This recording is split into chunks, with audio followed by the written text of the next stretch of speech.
Well, good evening, everyone, and welcome to Sydney Dragway, and welcome to Aeroflow Race for Real. It's a pocket rocket here tonight. Welcome to everybody who's tuned in via YouTube and around the world. To all our spectators are here, guys, welcome. Let's have a good night of off-street drag racing. We've got a few cars and bikes out the back. Our first lot of cars are starting to come through the tunnel. Up in the box tonight, Mark Thomas and Stephen Bush will be guiding you through all the action. I'll be down here on the deck from around the start line and out the back doing some interviews with some of the drivers. We've got a team from Mad Car Media here as well. They're going to get your photos. So if you're racing tonight, guys, make sure you get in touch with Natine and Jess and get your photos. Kicking it off with the Falcon up against the BMW.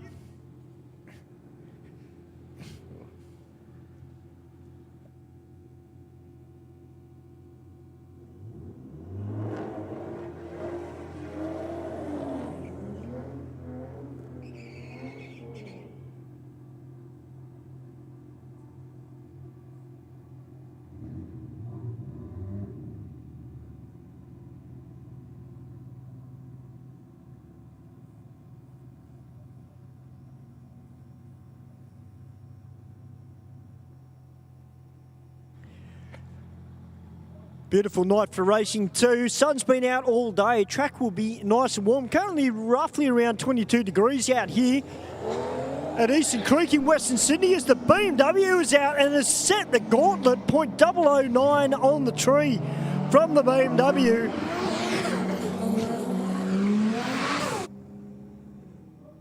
The last couple of weeks the jackpot has gone off as well.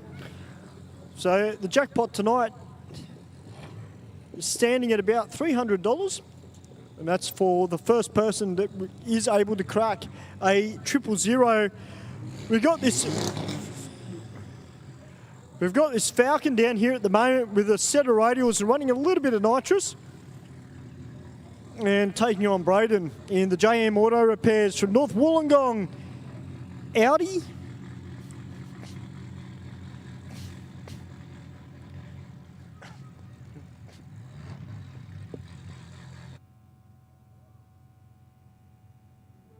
We do have something down on the track, so we will be holding up racing just for a little while. Looks like we've got a kangaroo down at the end of the track, a couple of them actually. They've come down to get some free spectating tickets. We're going to send them out the way. As I mentioned, guys, Mark Thomas, Stephen Bush will be up in the box tonight. They're your main commentators tonight. I'll be out and about. We've got Big Bad Benji up in the studio as well. And the Gus Man was one of the first people to tune in. So g'day, Gus Man. I hope you're doing well, mate. And also our great spectators and supporters that we have from all around the world that have tuned in. Our track walker's just scaring those skippies off just so we can get back into racing.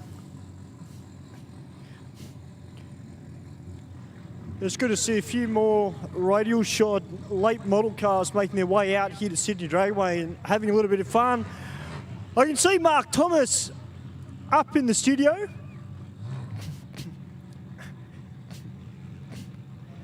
So it's not too far away from getting Mark and Steve up the mics, and see Bushman up there as well.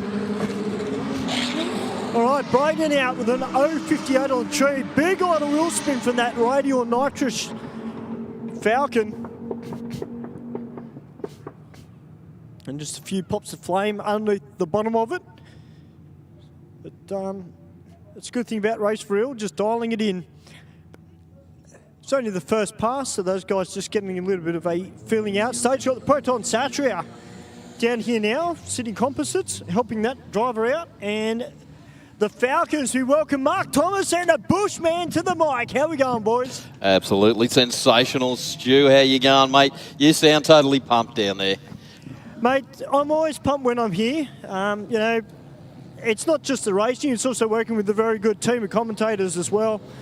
And it's going to be a good night, boys. I've got a good feeling. It's pretty warm out here still. you know, roughly around 22 degrees. Track looks sensational from down here. It looks even better from up there. So we've got a good mix of cars so far, boys. So I'm expecting some good times. Yeah, indeed. The track does look sensational, and being a hot day today, it's going to hold a heat for a fair while. Yeah, I think that's a big positive coming into spring, and then obviously into summer. And of course, the other bonus is, Mark, the days get a bit longer as well. They do indeed. Yep. Although in saying that, last night was pretty cool. We went from a fairly warm into cold, but it's fantastic to be here at Sydney Dragway. And Stewie mentioned a good mix of cars. Well, there's a pair of very different cars running down the racetrack now. We've got the Mustang in the Aeroflow lane taking on the RX-7 over there in the Rocket lane. I'll tell you what, the RX-7 not hanging around at all. 11.9, 119 miles an hour. So, yeah, quick little car. Certainly is. And the Mustang now, I think, probably an unrepresentative pass, I dare say. We'll find out when it comes back around. Again, an unusual pair this time around. Toyota Cressida and a VY Commodore. Of course, the Commodore driven by Brian Adder-Singh. Yep. He's our winner of the reaction time jackpot last week. Yeah, super good on the lights, as we know. And super consistent in that car. It runs around the mid to low 12s. Yeah, he's pretty consistent. He's not too bad on the skid as well, just quietly. I think he proceeded to burn off or burn out about $300 worth of tyres last week as well. So that's okay. You only make it to spend it, don't you? Absolutely. And a 12.33 with a 112 mile an hour there for Brian in the Rocket lane to a 13.78 with an 8 at 102 for the Cressida in the Aeroflow lane there, Mark. Mate, we've got a bit of chrome bumper bar stuff down here in the big Val. Yeah, the Valiant Regal, boys. It's a beautiful looking car. Saw it coming through scrutineering. Of course, we do have a theme night coming up with pre-1980 cars. So hopefully he'll be back out for that. But unfortunately there for the Valiant, a little bit of a skip off the line, whether he just missed a gear. But Sammy Joe in 11.59, 117. As we got RS5 back again this week. Great to see our Audi competitors, boys, really grasping this off-street drag racing and being a big, big part of what we do. Yeah, absolutely. I'll tell you what, there's a big interest in these cars now. I sort of watch a lot of stuff on YouTube and everything, and yeah, the stuff they're doing to them over in the States and over in England is just phenomenal. Well, I think they're such a good platform to start with. I know the Golf is a very similar, or they share many of the driveline components and that sort of thing. And we've touched on that before, that you know, with mild work, you're getting into sort of a mid 11-second time. And still maintaining complete drivability. And there we go, 11.39 with a 121 mile an hour through the top end. You know, sometimes not making outright bulk horsepower that we see maybe with the Evos and stuff like that, but I mean, an Audi is probably slightly different market of car. If you like, the entry point into it is if you're buying new, is a little bit dearer than some of the other cars that are out there, and some of the owners maybe not so keen to to rip, tear, bust and you know, start modifying them for fear of warranty and all that sort of thing. But our HG away very nicely, marked 152 to the 60 and a 10.47 with a 125 through the finish line. And the Commodore in the other lane, not too shabby either. 11.6, not a bad pass at all. That HG is just tough as that car, isn't it? 100% it is. But yeah, I think the more that we see the Audis out here at Sydney Dragway, the more interest they'll get from a performance point of view. Yep. Braden Stewartson, who we see in Super Street, he actually took home the Winners' Trophy on the weekend, the Speed Addict Clothing Co. Championship series. I think he got runner-up the meeting before, or certainly into the final, but last weekend definitely took home the W, so he was pretty pumped about that. And you know, I credit his racing down to the time that he spends, you know, not only at the championship meetings, but also coming out here to our Wednesday night race for real. You know, practice is practice. You know, it is. The more seat time you get, the more comfortable you are with the car, and yeah, it just gets better and better. Exactly right. Looks like we've got a small clean-up there in the Rocket Lane, Mark. Yeah, just a few spots of oil down here, boys, from that HG. So our team getting it cleaned up as quickly as possible, because if you love fast Commodores, you do not want to pull away from your screen if you're watching YouTube, or if you're here at the track, guys, get ready to get your phones out, because we've got one of the quickest real street Commodores in Sydney on track right now. Dominic Peroni down here in the black GTS. Dominic's been a big part of Aeroflow Race for Real for a very long time. And one thing we don't touch on enough, I think, in drag racing is we talk about real street. And you know, if you've never been here to the track before, guys, it's probably now is a good time to explain it. Real street basically is the next step up from Aeroflow Race for Real. So once your car, you know, can get that into the nines, and you've got a late model car like Dominic's, which has got airbags all the way around, four-wheel disc brakes, you can get yourself an IHRA Real Street license. And yes, you can come out here to Aeroflow Race for Real. Dominic's capable of running that car well into the nines, and he's allowed to. He doesn't have to put a roll cage in. He doesn't have to put a parachute on the back. He's got all the required safety gear. The car next to him is a car that Mark and Steve, as we know, is very much still in development. The Sportswagon, the Commodore, it's got a big set of radials on the rear end of it. This one has got a roll cage in it. Still very streetable. And I use that very lightly, boys, because obviously it does have a roll cage. It does have the big parachute on the back. But once we get this car sorted, we're going to see some very quick times. But as I said, guys, if you want to get into drag racing, this is where to start. And if you want to progress it up, you can get into real street.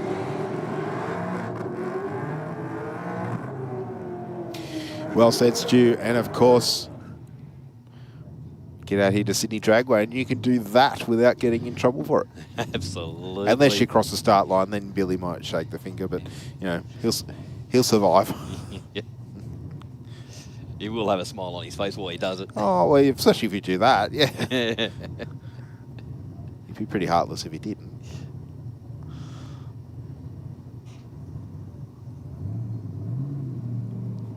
I love this wagon. It's just absolutely sensational. You know, just the way it's set up. Yes. Set up virtually like a street car, but someone just stuck a parachute on the back of it.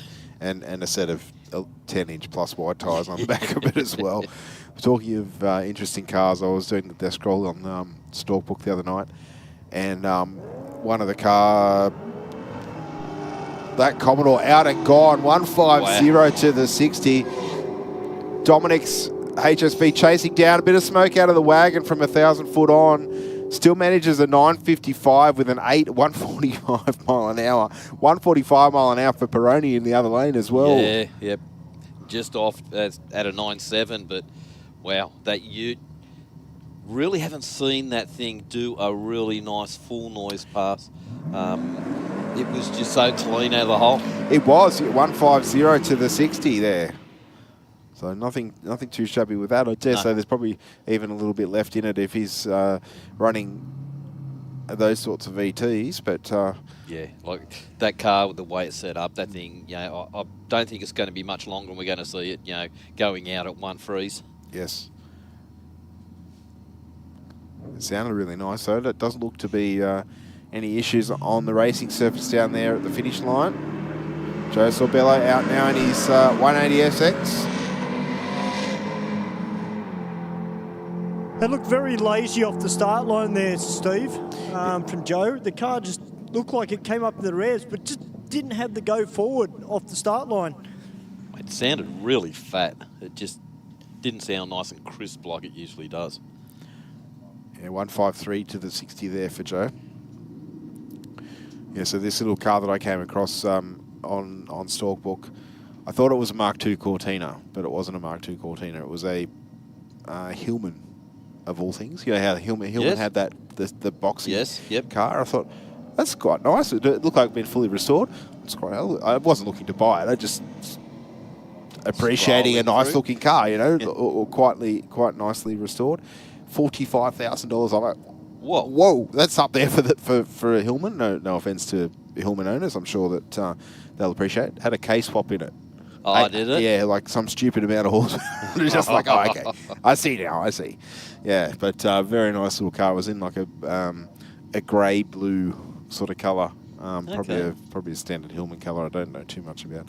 But, you know, so to look at it from the outside, you just think, wow, that's someone's put a lot of effort into the resto. And, Yep. and here it's got this monstrous turbo K-swap in it. Well, boys, Michael Riches is here tonight. Now, Michael is actually racing, but on the weekend, he rode one of Albie Davison's old bikes, as we know, Steve. Yes. But tonight, he's actually racing Angela Hunt's bike. So, be interested to see how he goes. I don't know if Angela's a little bit nervous or not, but Michael's riding your bike. You'll be watching him like a hawk. Yeah, definitely. No.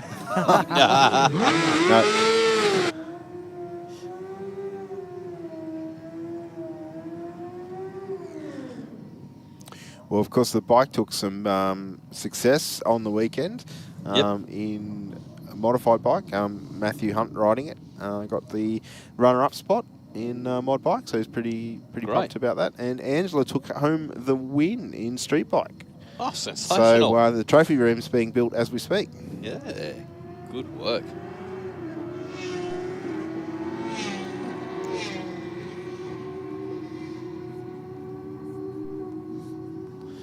And a 945 with a 151 mile an hour through the top end for the Aeroflow lane. And 11.6, 126 miles an hour. Got the little Yamaha down here in the Aeroflow lane, and what a bike that I would almost be on the cuffs of calling a motard. I mean, this thing is kind of cool. Doesn't look like it's got huge capacity compared to the R, but he's out here having a little bit of fun on it.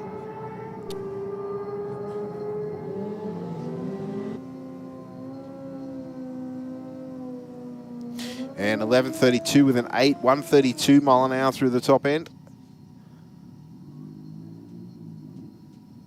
And that is Michael Riches in the Aeroflow lane on the borrowed motorcycle.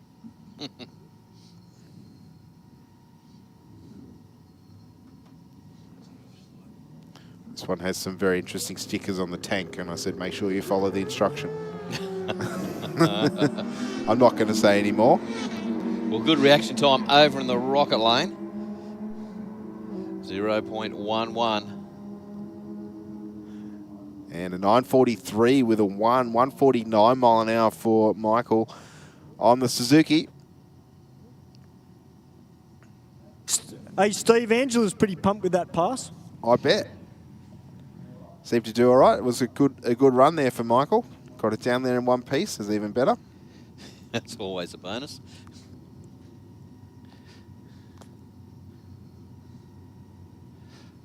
I think if he broke it, he probably should have just kept going. Well, if he's broken it, how does he keep going though?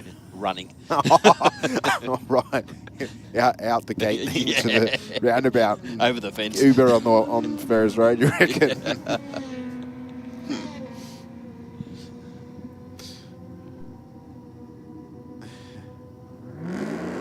And the Aeroflow lane runs on through for 11.43 with a 1:16.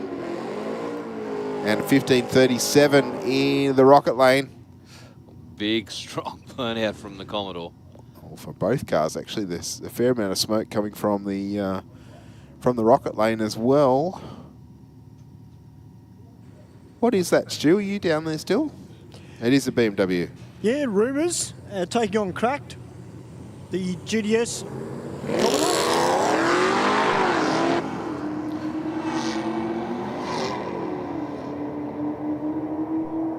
Wow, the Commodore on a number. 105 mile and a half track, 10:39 with a 1:34 through the top end. And 12-1, 114. Yeah, that BMW would be a good run against the Mazda, I reckon, the RX-7. Yep.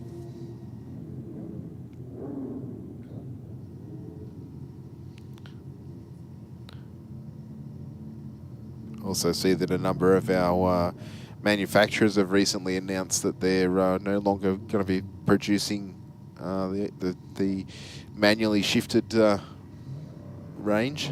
Oh, really? I think BMW was one, and the other one was Subaru. You don't really see a real lot in the Beamers, do you? The No. manuals. I think they've been trying to phase it out for a while now. 1186 with a 7. And 13.4, 100 miles an hour for the Aeroflow. Definitely sounds like a turbo barra in the Aeroflow lane. I think it's got the big N on the back window as well. Ah. To get up on the boost quicker.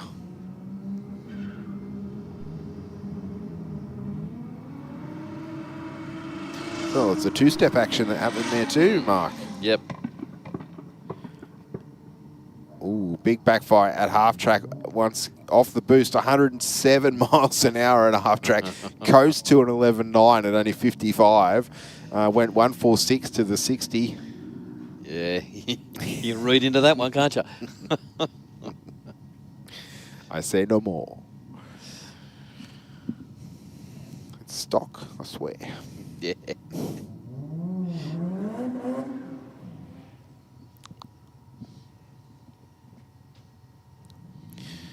Gareth Kinsman in the RX-7 down there. We're out for another pass, taking on the Mitsubishi this time around.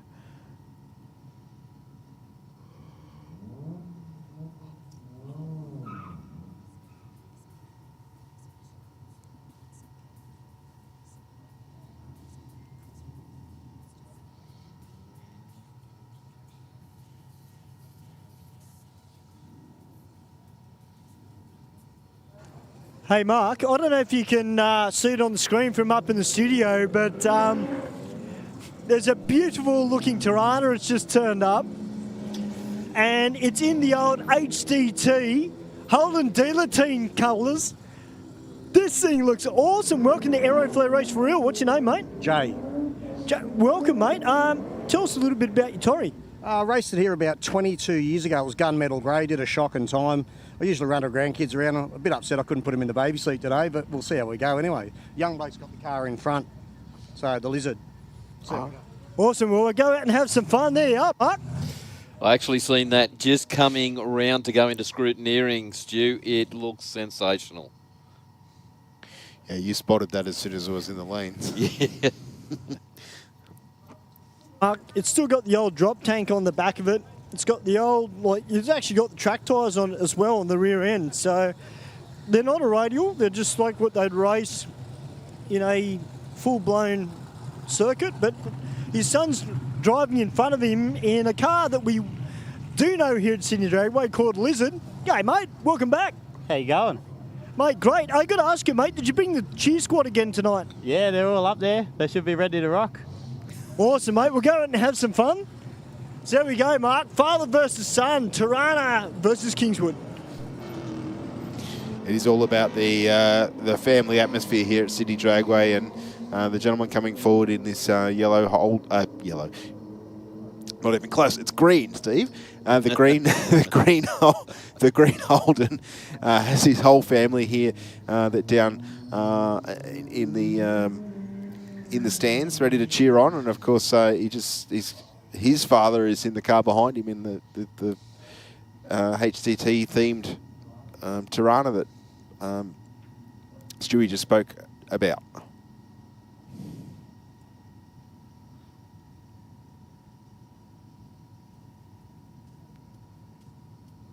The Lexus taking on the Falcon on the start line.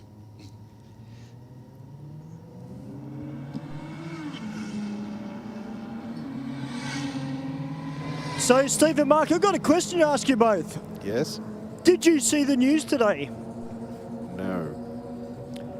And I'm not talking about Channel 9 or the ABC. I'm talking about real news. It came out today, actually this very much this morning on speedcafe.com. Toyota 2026, the GR Supra is going to be in supercars. Toyota have finally committed to joining the series. That's pretty big for Australian motorsport as a whole. Yeah, definitely to have another manufacturer in, so they're going to run that body, I'm assuming, with in V8 supercars, they'll be running what, a Ford or a Chev motor in it? No, I believe they are going to be running a Lexus V8 in it, because Toyota do make a V8. It's just not in the Toyota, it's in the Lexus. So they will be putting that engine into the car. But, you know, we've had Toyotas racing at quite a high level here in drag racing, you know, for a number of years with Rod Harvey, for example, with his car. Admittedly, he's got the Toyota 2JZ in it. He's got the Turbo 6.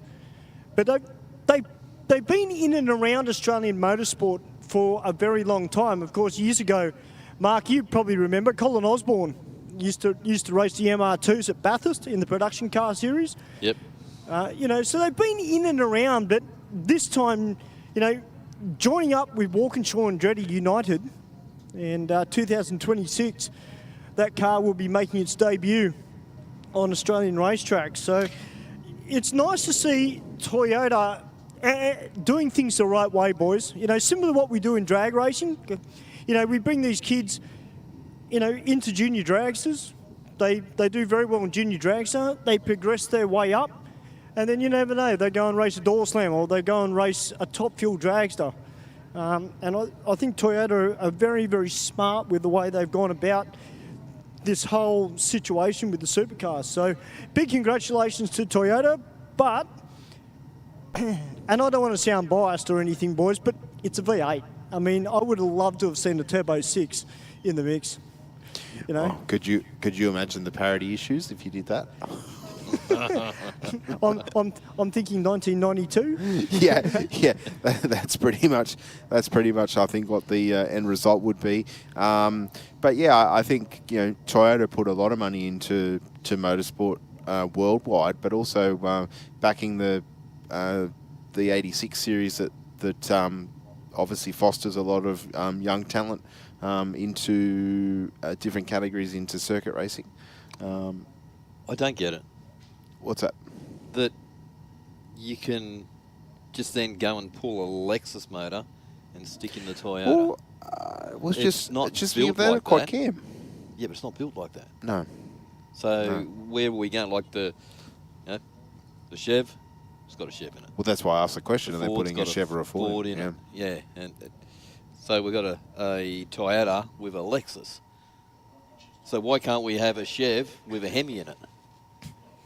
Well, I mean, let's face it, Lexus is the luxury It is arm of Toyota, Toyota. So, but it's Lexus.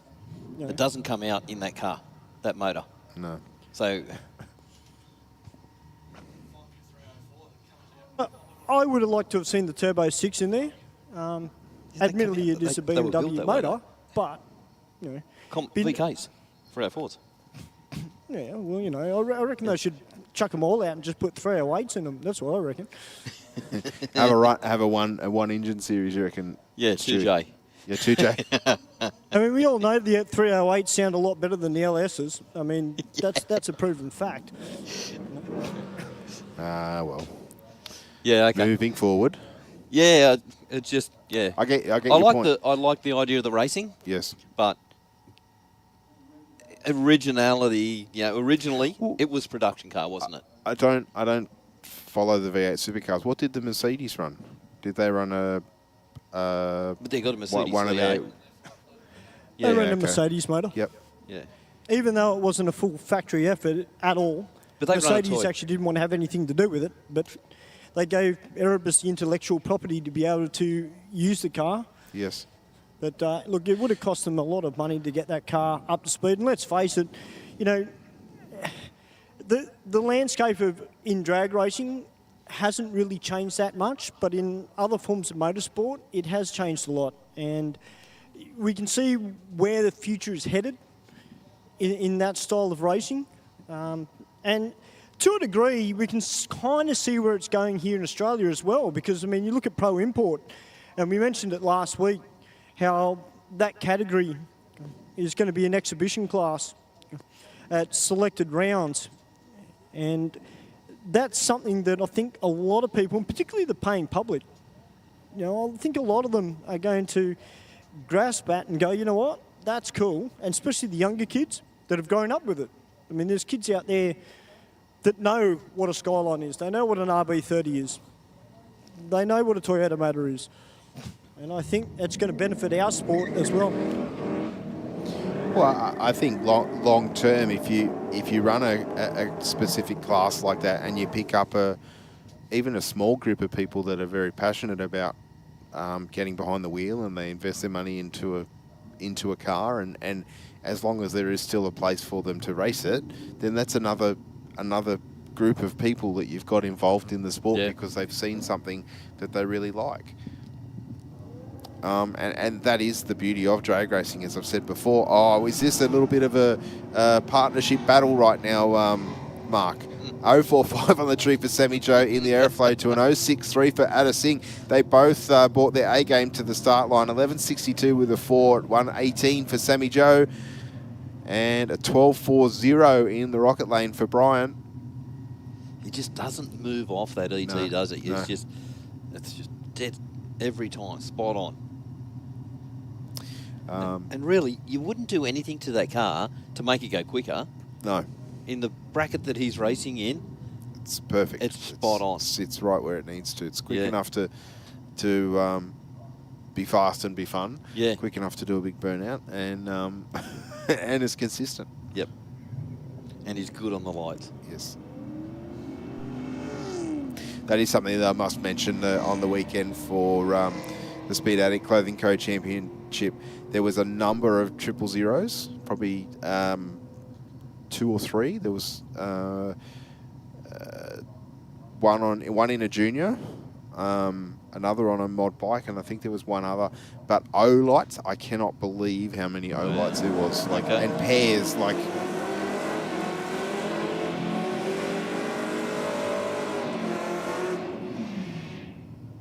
Wow, that got our attention, Mark. Didn't it? What? Like, RPM is your friend. Wow. I can't see which cars they are, though. All I can see is 4 red tail lights and a pre-stage light.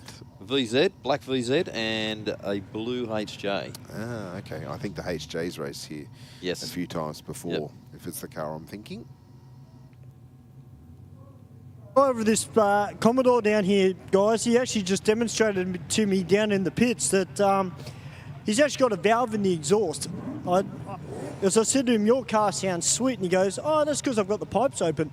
He pressed the button on his key ring and it just closed the valve and went dead quiet, and I'm like, yeah, turn it back on.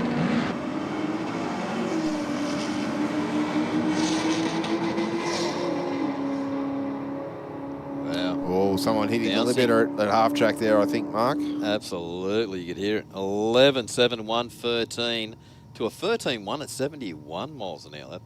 Back that one down.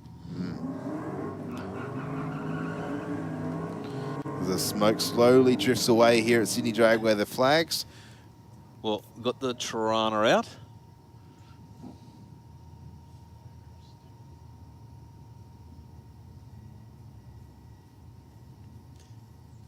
And another HJ.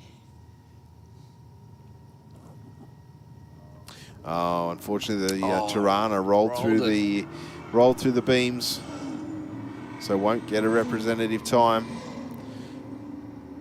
But the Lizard definitely will. 11.34 with a 6, 129 miles an hour. Wow. Okay. Could I hear a hint of a something whistling on the track mics there? I'm not really sure. I was trying to listen to what the Tirana was, whether it was a 6 or an 8. And it just... We couldn't hear it at all, could we? No.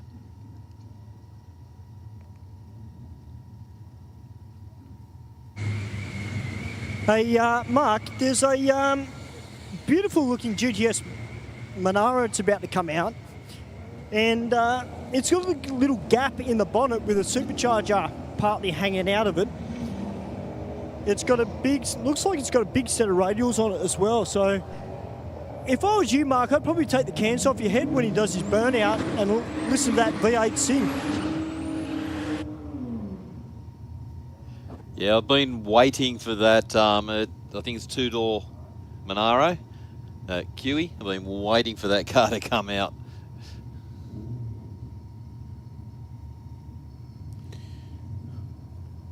All right, on track now. We've got the Audi sedan taking on the Falcon. Turbo Barra on board in the Falcon. The Audi went a good 11-second pass on its previous run.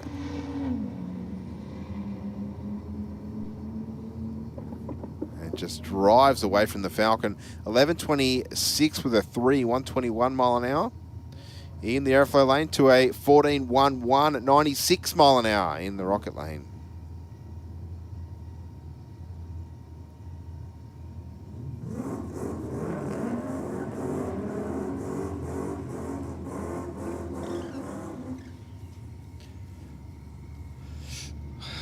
So what's your money on the GDSR being genuine? Yeah, King 215 number plates on this car. So 215 radial on the rear end, taking on this beautiful looking Valiant Regal. There's just not a lot of them around. They're just a bit of a rarity. They made a limited number on them. When was that? Would have been like 2000, 99 or 2000, was it? Yeah.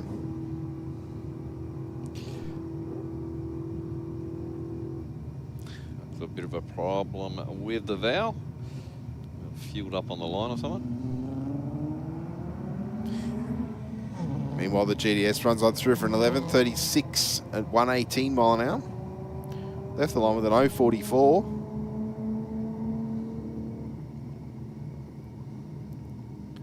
And 93 mile an hour out of the Valiant there in the Aeroflow lane.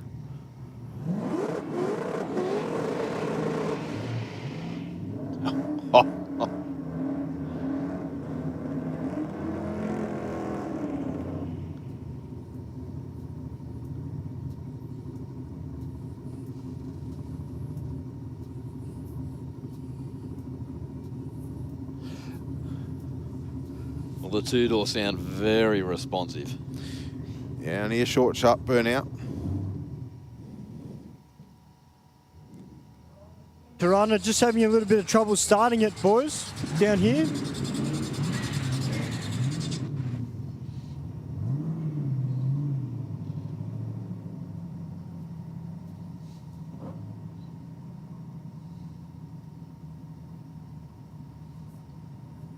Little Tirana Sunbird here, boys. So he's desperately trying to get it started. It's fueled up. Surprising how many cars that happens. They go through the burnout and come out the other side and they just die. He was at the gate when I came in to Tirana, and there was a fairly distinct smell of like fuel, and it was not like exhaust, like burnt fuel, but still.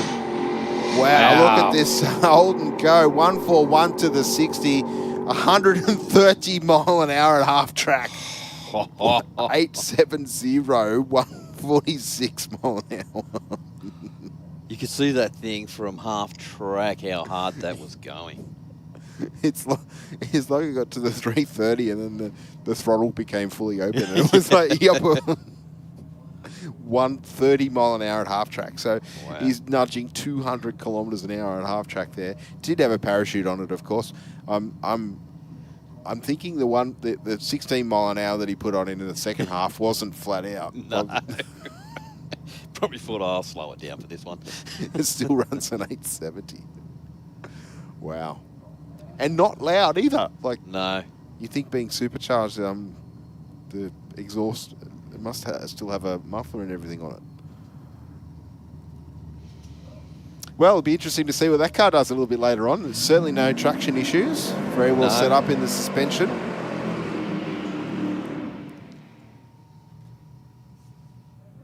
Now, Joe's been playing around with this Sylvia of his. He's put a little bit more weight in the rear end of it. Has got a slight lean to it on the left which you could probably see from up there in the studio. But You look, could have even preloaded that stew. If you preload it, it'll launch to whichever way if it starts shooting off one way.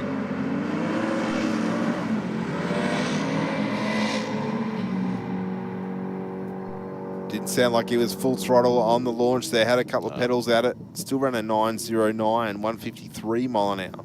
Miles an hour is way up there. But yeah, it actually started to step out towards the centre line off the line when he took off.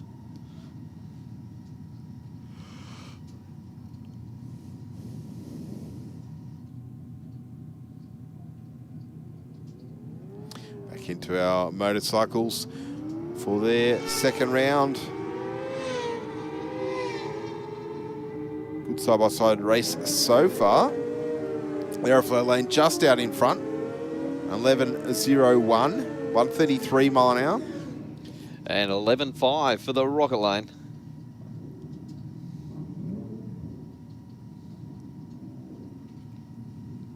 Well, Steve, we might go up to the big screen, take a little bit of a break, get some words from our sponsors. We'll be back with you very, very shortly. Here, Aeroflow, Race for Real.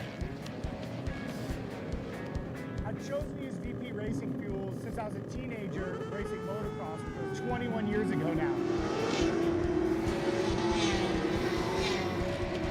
I just have a really personal trust with VP racing fuels. Running on the ragged edge of blowing up and not, a lot of it has to do with the race fuel, and that's what we rely on, VP racing fuels.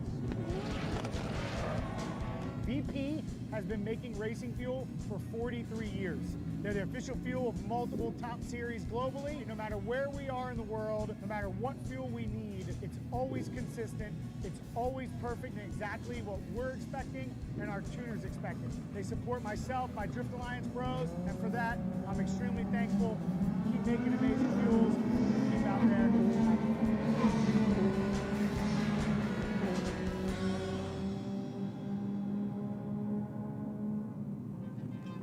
Aeroflow, famous for our massive range of hose, fittings and performance products.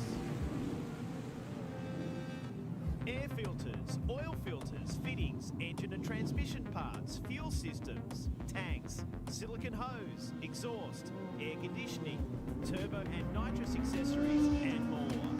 Get your free catalogue and shop online now at aeroflowperformance.com.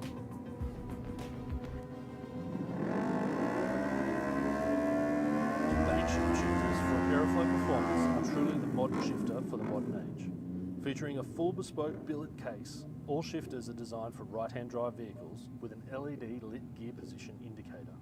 Available in either ratchet or gated options, as well as OEM replacement shifters for popular Holden and Ford vehicles. A large range of bang shift spares are available for each shifter that includes shifter cables, brackets, lever and buttons, transbrake buttons and lock boxes for ideal usage. Shift into gear and check out a full listing at aeroflowperformance.com. How would it be if we funded a pilot program for you to run that enabled you to bring some vision impaired kids onto the Saints Play program? Oh wow, that would mean the world. My reward is the smile on the kids' faces. And since you've given so much to others, we'd also like to do something for you personally. How would it feel if Pepper sent you, your partner, and your daughter Molly to the Gold Coast for a few days? Yeah, awesome. I don't know what to say. It amazes me. Thank you very much. Stay informed, up to date and entertained thanks to the Western Weekender. The Western Weekender is Penrith's leading free and local newspaper, delivering the best content from on-the-ground journalists and providing businesses with direct access to potential customers. News, sport, entertainment, puzzles and so much more. The Western Weekender is the heartbeat of Penrith and it's out every Thursday. Get your free copy at selected locations in the area, home delivered, or check out westernweekender.com.au.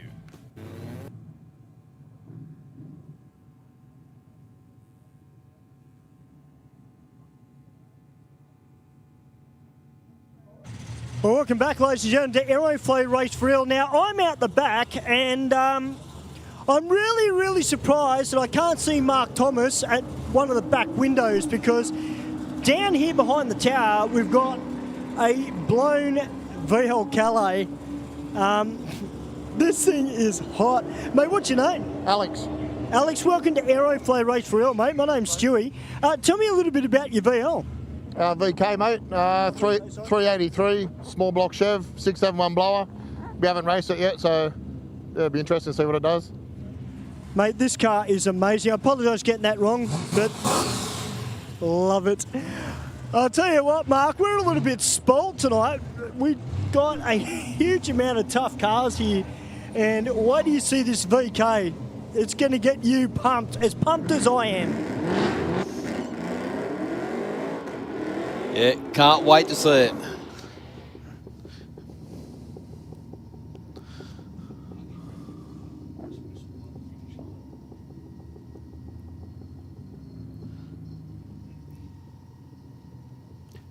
So did the Monaro come back up? I didn't see it. No, I haven't seen it. But I must admit, I wasn't watching for it, Mark.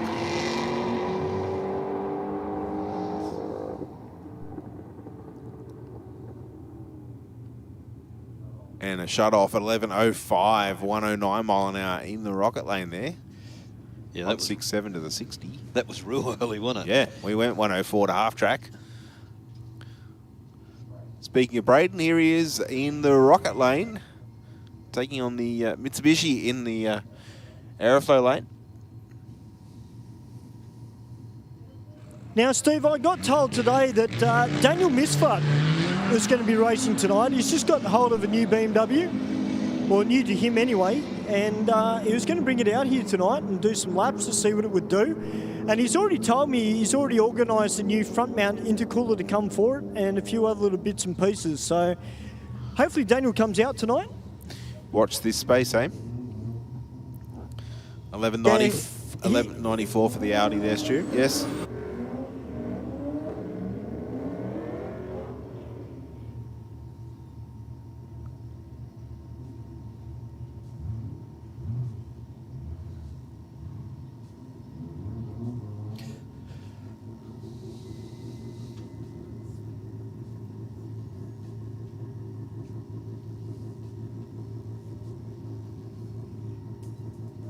So what do you reckon, Mark? Blown K. It's definitely got plenty hanging out the bonnet. Yeah, and look at it, just absolutely tidy, mate. You can eat off that car. Every panel is just perfect on it. It's definitely a way to have a VK Calais in it. Well, especially with the two pumpers hanging out of the bonnet. The big carbies. Just instantly frying the tyres off the back of it. Absolutely. Taking on a Skoda, I think it is, in the rocket lane. I was trying to figure out what it was. Yeah, I think it's a Skoda. It's a little Skoda wagon. Well, they're not my favourite car, but that looks really neat. They are. They do. They are a pretty on-point car for modern motoring, if I could put it that way.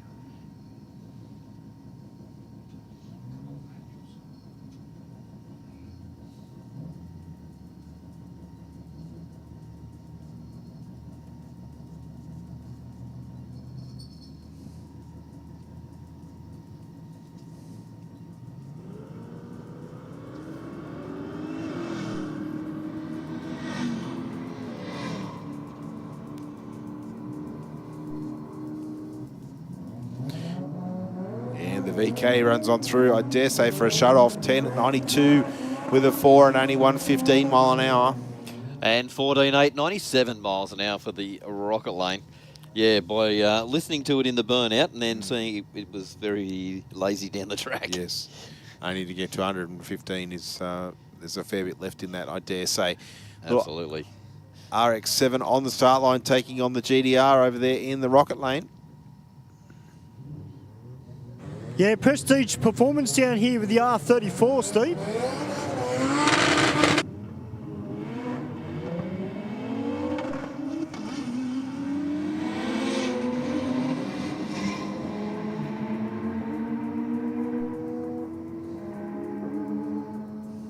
Unfortunately, no time recorded for the Skyline, but definitely was moving at the top end of the racetrack.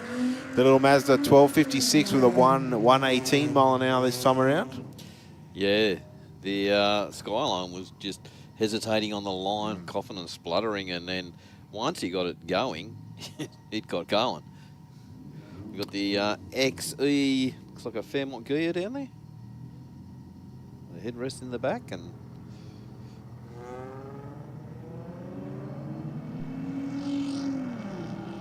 taking on the Commodore over there in the Aeroflow lane.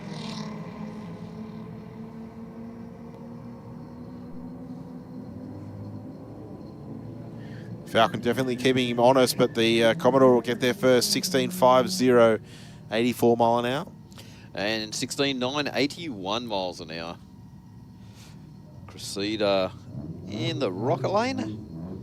And it's a Lexus, I think. Cruiser or something? Or? No, I think it's a Lexus. Is it? Okay.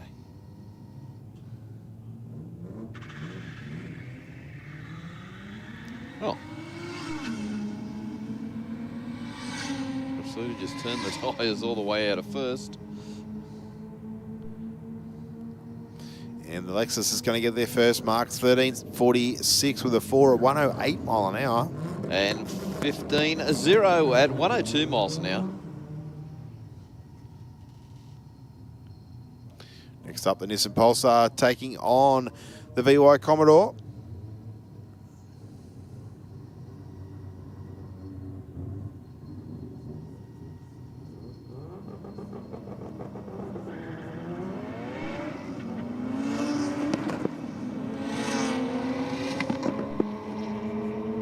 Wow, look at this little Pulsar go. He's going to get around Brian at the top end. 10.42, 143 mile an hour. Wow. And 12.3 for the rocket lane.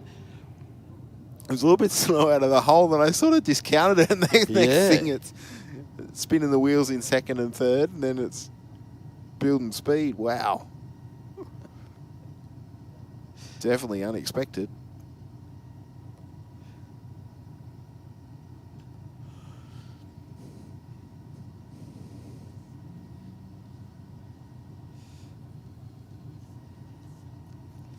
So we got the official going to have a little word to him. Maybe they're just checking out the racetrack at the moment, but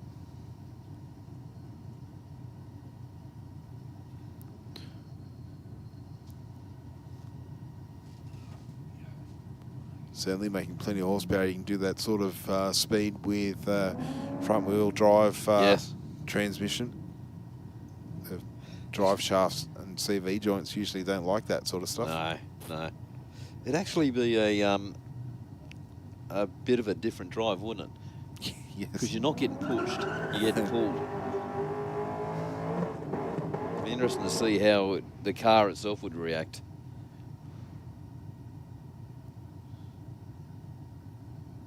Well, it'd still push you back into the seat. Oh, you would do, yeah. That sensation is the same, I would imagine. But all these big horsepower front-wheel drive cars. Yes. They're just... Oh, there's the answer to your question, Mark. Unfortunately, the Monaro getting towed back. Or is it just having a rest? After that very good run that it did before.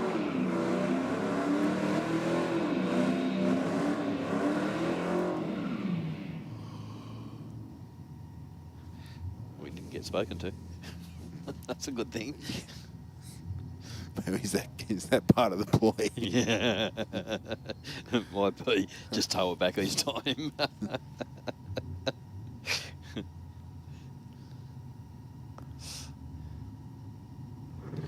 Next pair of cars into full stage. Car in the Aeroflow lanes definitely sounded like at the two-step on board. Yeah, absolutely. 162 to the 60. And what can it do at the top end? 11.34 with a 0, 119 mile an hour through the top end. And 13.2, 108 miles an hour for the Rocket.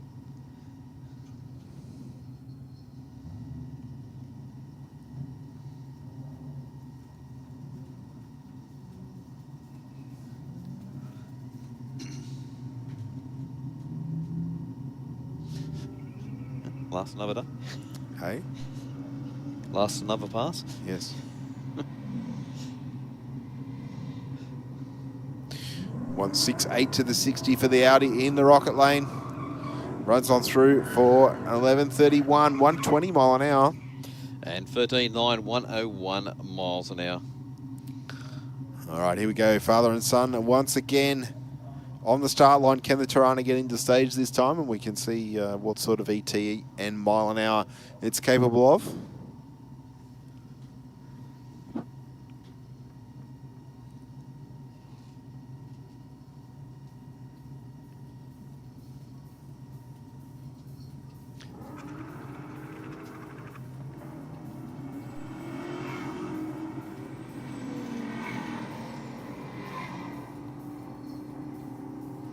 Well, the Tirana held its own for a little bit, but the HZ runs on through for an 11.08 at 128 mile an hour mark.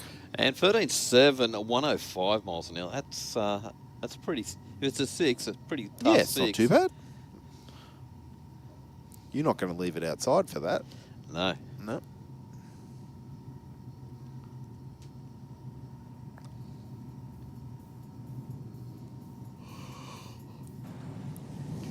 Dominic just staging up outside the group.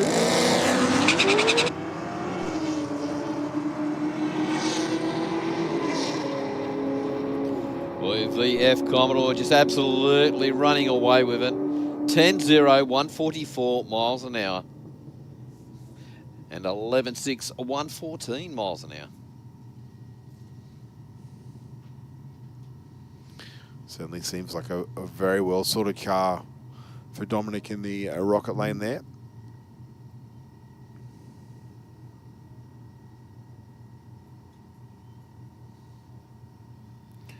Next up, our friend in the Tirana. Let's see if can get down the racetrack this time. No burnout, just rolling through the water. You don't have to do a burnout. No, not at all. Totally up to yourself, whatever you feel comfortable with.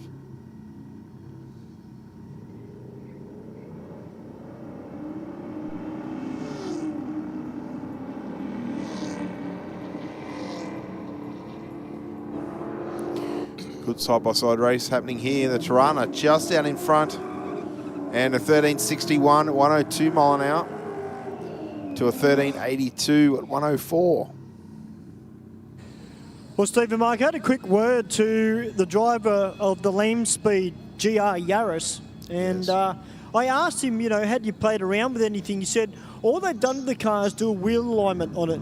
So they're bringing it out tonight just to see how it behaves itself. Of course, last time it was on a pretty wild pass, as we know, but hopefully that's alleviated some of the lateral movement. But that VF Commodore, boys, is still smoking again. Yeah, it did pretty much off the start line there. Had a little bit of a backfire on the hit, but wondering if it's tyre rub or something like that. But the start line officials just checking it out now, so maybe there is a little bit of something just leaking. I do believe, from memory, it had a similar issue. Maybe not last time it came out, but maybe the time before. Yeah. I think it Mark and Steve, I just picked up with our start line assistant here, Keithy, just a tiny little spot of red coolant. So we're just going to have to check this entire Rocket Lane.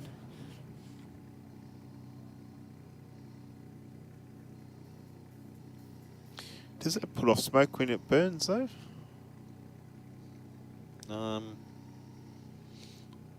Depends on where it's going.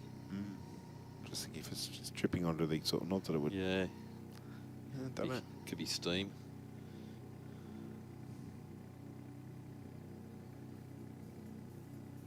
Who would think that very quiet little purr we can hear on the track mics is 1,000 horsepower 3-cylinder just idling away down there? Absolutely, yes.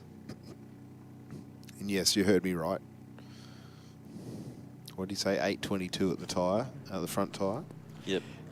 Well, apologies, boys. It looks like it's just a little bit of trans fluid. So, but it looks like it's only on the start line. So the rest of the track, it looks all right. Okay. Interesting. It smoked all the way might have down. Burn it off before it even got anywhere. Must have.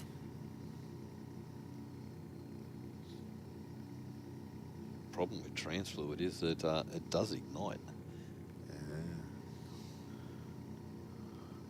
So you want to find that leak pretty quick? Real quick.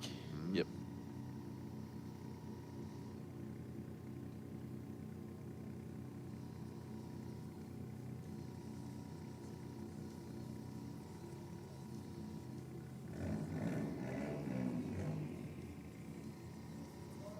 All right, boys, are you ready? I'm ready, Stu. No burnout from the Lamb Speed. Toyota Yaris. Not quite sure off the top of my head what the best ET is for this car, Stu. Fast. Yes. 165 to the 60 with a fair bit of wheel spin. Guess the half track moves around just a fraction. And a 968 with a 6, 151 miles an hour. That is an all-wheel drive 3-cylinder engine in that thing. And I'm not telling fibs when I say it's got 1,000 horsepower at the flywheel, because that's based on the figures that he gave us, or gave Stu last time he interviewed him. That's roughly what it'd be making. Now, correct me if I'm wrong, fastest in the world? I know it was fast at something. I don't. Stu, honestly, do you remember? I think from memory it was down into the 8s, that car. But, I mean, it didn't leave the Linus as aggressive as we've seen it in the past. I think that was more a bit of a feeling out pass for that car, particularly with the new wheel alignment. But I reckon if they come back again, boys, we're going to see a little bit more poke off the line, particularly in that first 330 foot of the racetrack. Yeah, it was only 1.6 or something like that to the 60 foot, so yeah. It's often difficult to make up ET if you're slow to that point, but yeah, definitely a cool little jigger though.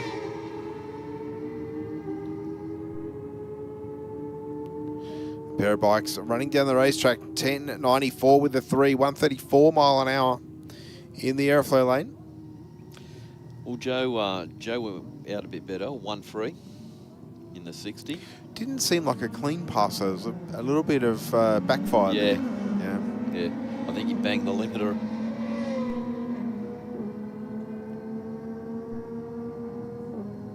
Good side-by-side race here. 2 tenths across the finish line, 11.52 with a 6, 125 in the Aeroflow lane. Our next pair of bikes rolling up to the start line, of course bringing those top 4 white lights on, telling the starter that they're ready to go. Just waiting on the Aeroflow lane race up. In there now.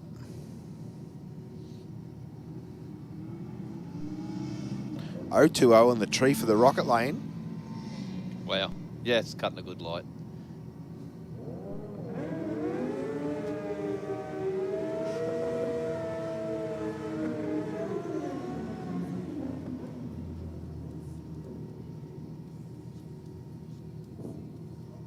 Well, I've got to say, Michael, I've been pretty impressed with Michael Richards riding Angela Hunt's bike, consistently in the 940s.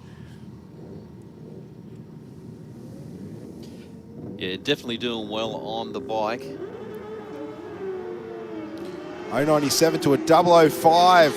Wow. The rocket lane with the 005. Good side-by-side race once again. A 10th across the finish line. 9.37 with a 2, 150 mile an hour for Richards to a 9.34, I think it was, for the rocket lane there. Hey, Steve, do you think I should go and interview Angela? If you're game. You can if you wish. Go on. Angela just told me to shut up.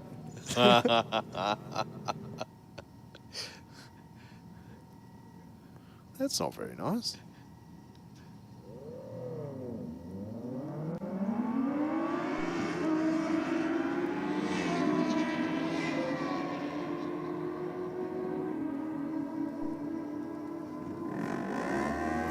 11.42 with a 7, 128 mile an hour will take that one. And 12 to 114 miles an hour for the Rocket Lane.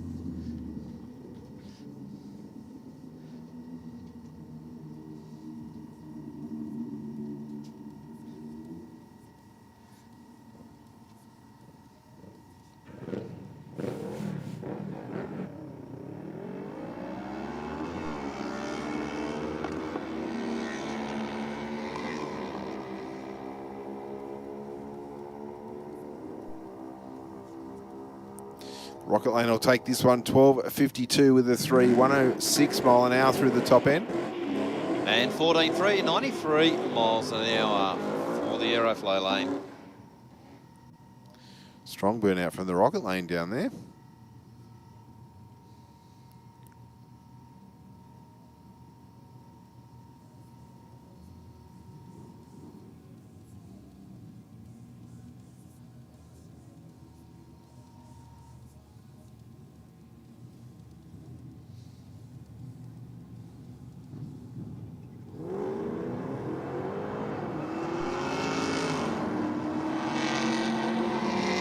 .157 to the 60 for the Rocket Lane. It's going to get there first. 4 short, 10.41 with a 1, 133 mile an hour. And 13.4, 105 miles an hour.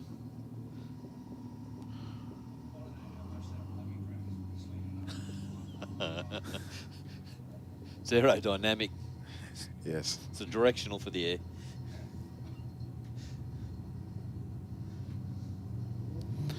Yeah, 35 taking on the Proton there.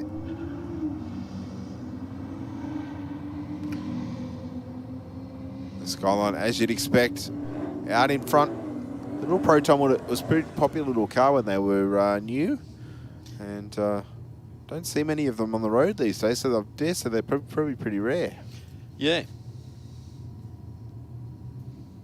Don't mind the way that this owner's done that car up. So maroon in colour. I can't say I've ever seen them in that. They were normally like that silver grey, but this one's got like a dark grey wheel on it. Looks quite nice. Stewartson leaving a 004 red light on the tree. Went 1.7 to the 60. Side by side. Gets there by 0.05 of a second across the finish line. 11.98 with a 4, 112 mile an hour.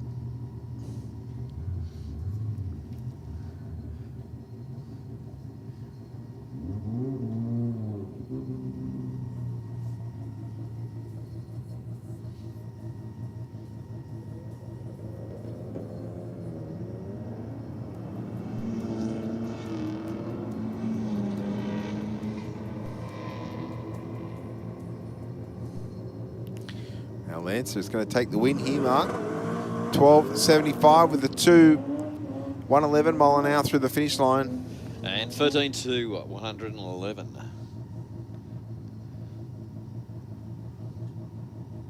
Well, I can see why the VK sort of backs down a little bit. He's got a passenger on board.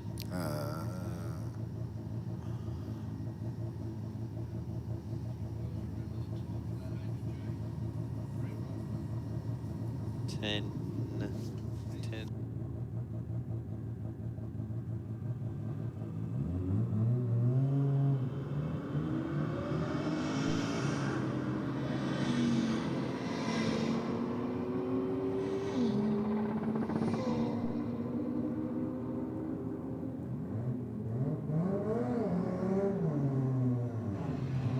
Well, boys, I just caught up briefly with Daniel Misford down here in the staging lanes. He's put his BMW out tonight for a bit of a play.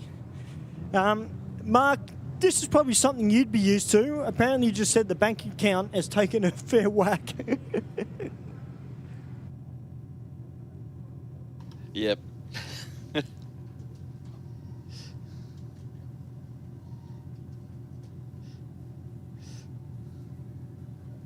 That's why when you talk to someone that's building a car or built a car, you ask them how much it owes them, they don't know, because they don't want to know.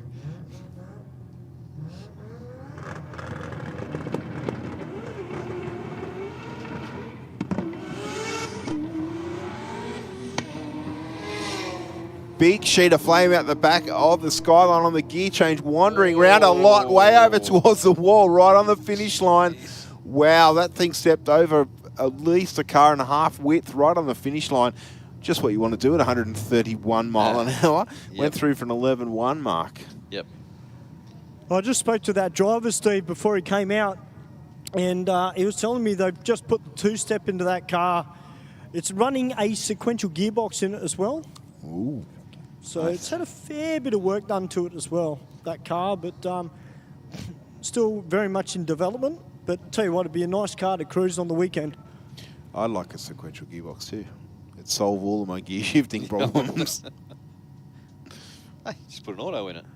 Well, yeah, I could do that. Now, I just want to put the call out. I don't know whether, Scotty's at home, relaxing after work, but I'm missing Scotty Diver from Ichiban Performance here at the track. I haven't seen Scotty for a little while. Be interested to see what he's been doing to that VB WRX that he's got, that he's had for a couple of years now. I know they've been playing around with it down there at the workshop. So if there's anybody that, happens to speak to Scotty, tell him we all miss him. We're going to have a WRX night, I think, boys. We're going to bring the Rexies out for a bit of a play. Hey, Stewie, do they have a dyno there? Not quite sure whether Scotty does or not. I've never actually seen any videos of Scotty with the dyno. Because doing all that development work, that'd be perfect. You do a little bit of work, put it on the dyno and see what it's producing. And hopefully more than what it did last time. Yeah, exactly, yeah.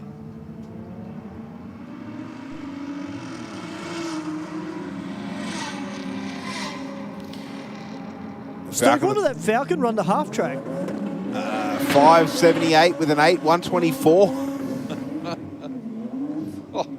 928 with a 5 at only 109 at the finish line. Oh, that's quick. Yeah, I was going to say he's a little bit slow on the leave, but that's about all that was slow. Yeah.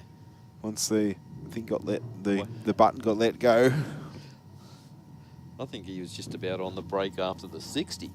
I don't think he launched out that hard.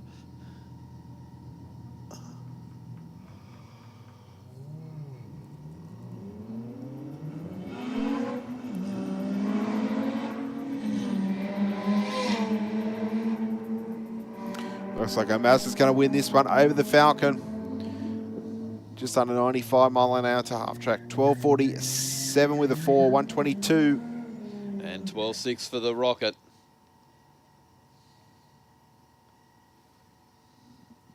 So this GDSR's got the headlight out of it. So it may have a little turbo hiding back there. Well, it did run 130, I think it was. Yeah.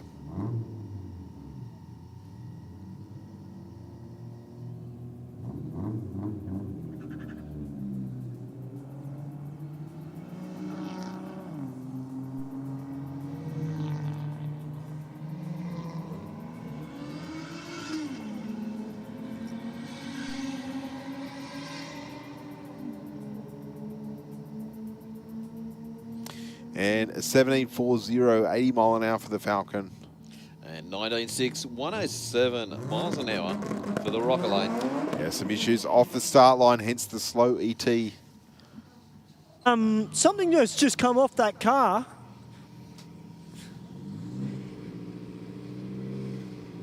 And yeah, they're big pieces of metal, boys, that has come off it.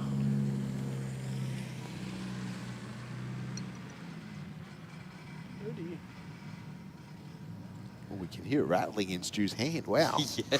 Ooh. Yeah, something to do with the axle.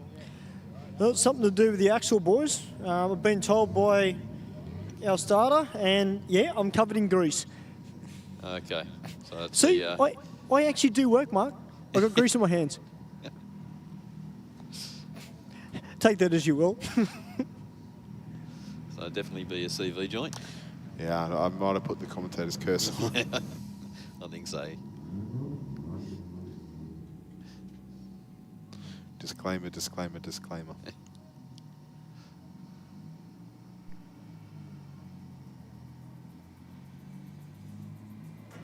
No fluid out of it though, which is good. Yes. Let's hope they can get that repaired relatively easily and hopefully get back to Sydney Dragway in the very near future. Well, as we say, you always find the weak points. Yes. Just some people find a lot more than others. They do indeed.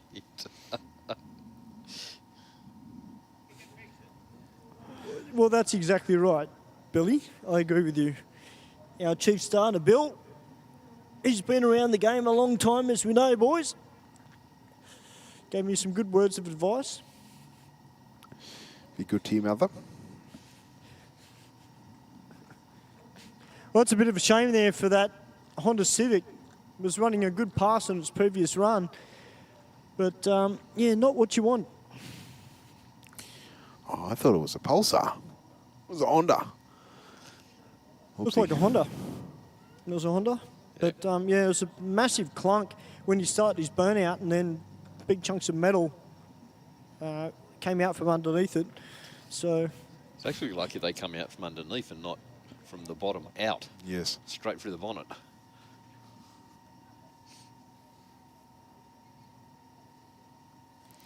All right, so we shouldn't be too long in cleaning that up on the start line.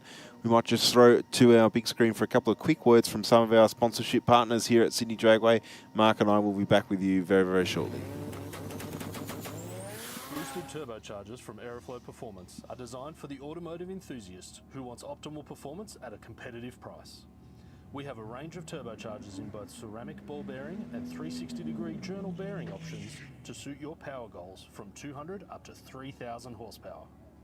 To help turbocharge your vehicle, Aeroflow Performance also have a large range of turbocharger accessories. From steam pipe turbo manifolds, external wastegates and intake and exhaust solutions, you can have your car boosted in no time.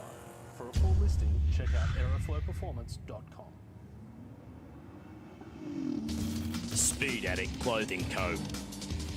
Fast clothes for fast people. Shop now at speedaddictco.com.au.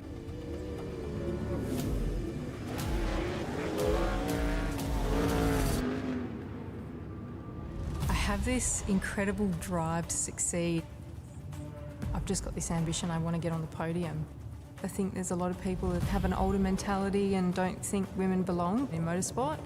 And that's one thing I'd like to prove a lot of people wrong. It's you in the car and it's your ambition and your drive to win. As soon as that helmet goes on, that's it.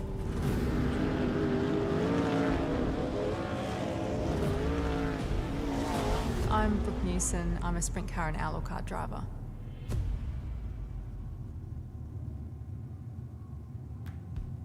Not slow.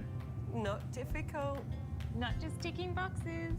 Not a bank. Talk to Australia's real-life non-bank for home loans, car loans, personal loans. Pepper Money, the home of loan options.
right, well, for something a little bit different, we've got a Range Rover down here. More importantly, a Range Rover Sport. Looks like it's just come off the showroom floor. And what better way to test its performance than to bring it here to Sydney Dragway for Aeroflow Race for Real?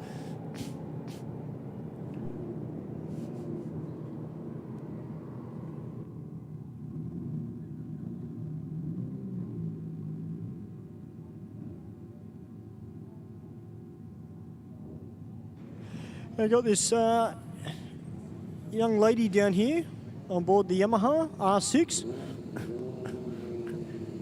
Taking on the Yamaha FZ1. Good reaction time from both sides of the racetrack, although I think the R6 might just have the jump on the FZ. Yeah, and a 10.82 with a 1 to an 11.29. Great pass there from both bikes.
To 131 miles an hour for the Aeroflow lane.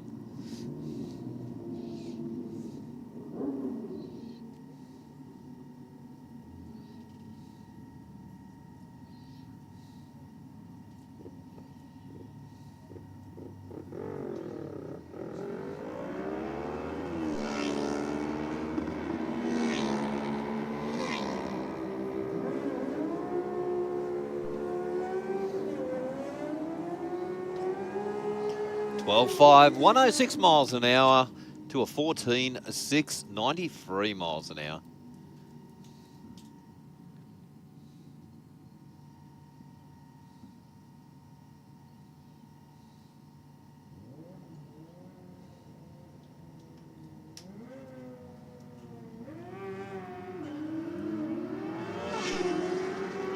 Got out just a tad early on the red side. Goes through 9.4, 150 miles an hour.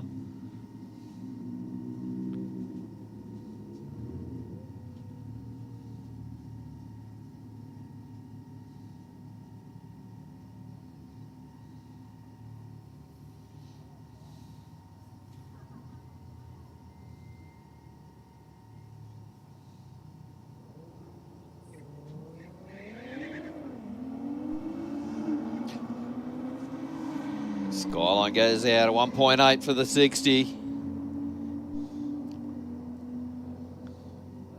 11.0, 127 miles an hour to a 13.7, 99 miles an hour for the Aeroflow. But the Audi wagon up against the VW Golf.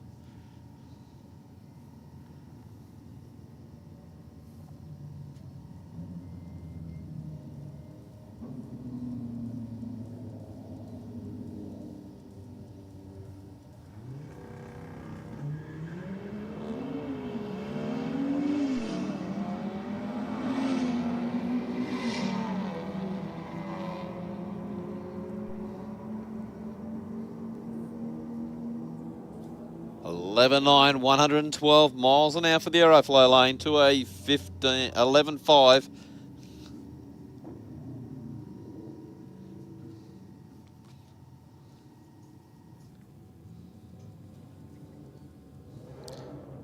The Lancer up against the Beamer. Beamer, a little turn of the tyres on the line.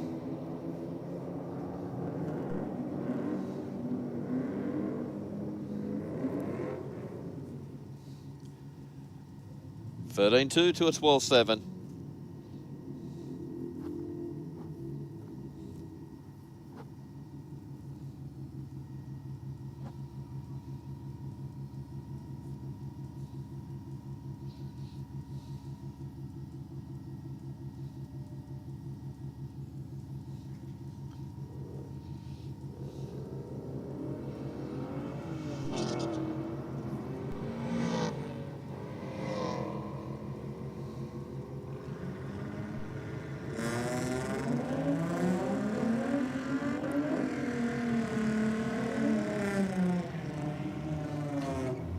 $12.9 to a 15.0.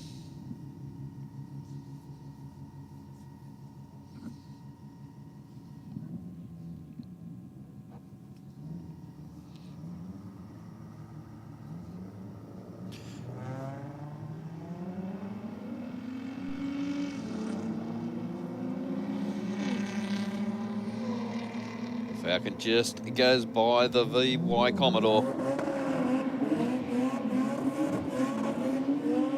13.3, 107 miles now. Oh, I think RX-7 getting really out of shape.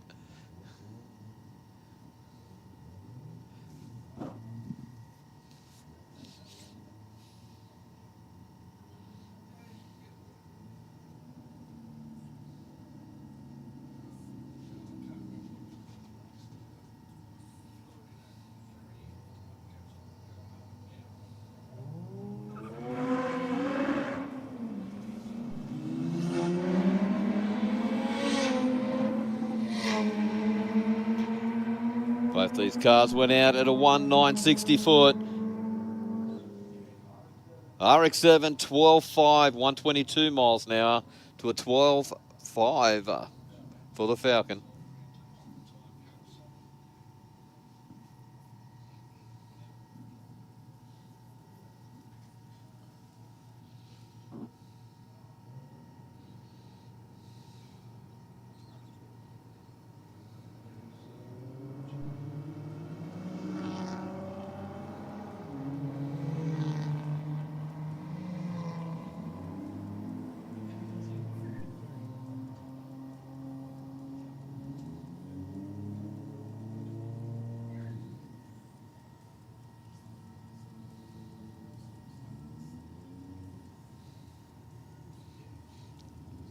Crusader up against a Lexus.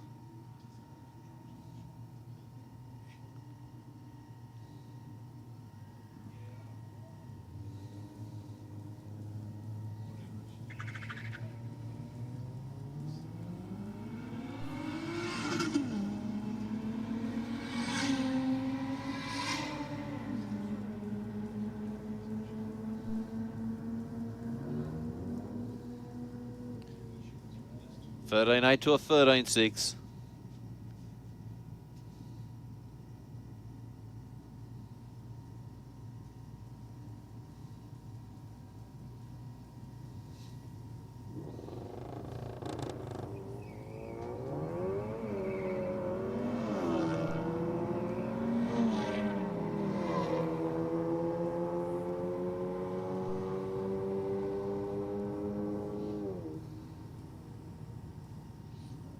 $11.7, 121 miles an hour for the Aeroflow lane, and 12.5, 108 miles an hour for the Rocket lane.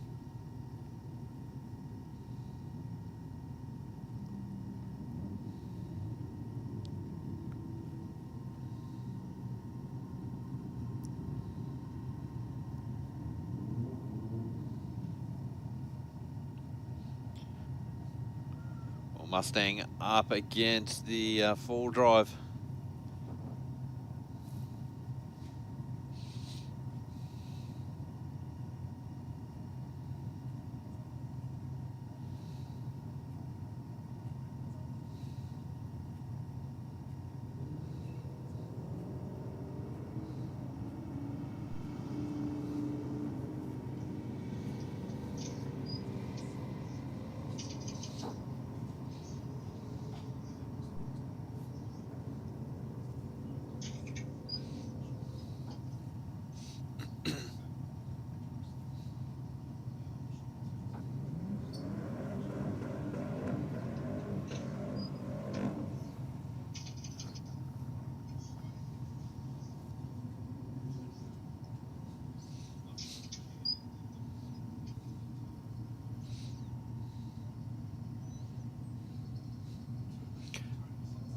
Commodore Wagon up against the Statesman.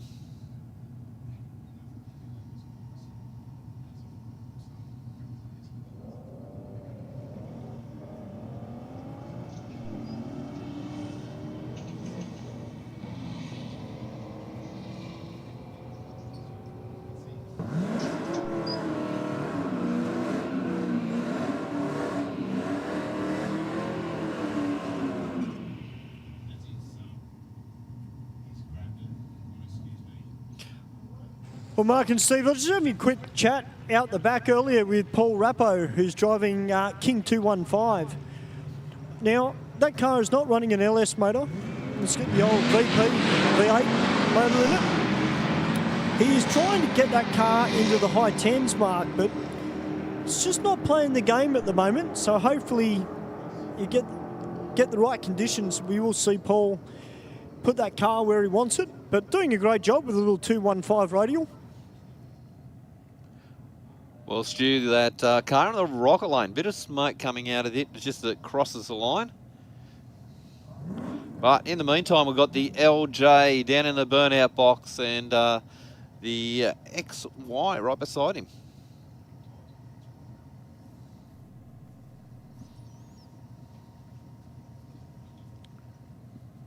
Yeah, Steve was just pointing out the big wheels on the back of this XY.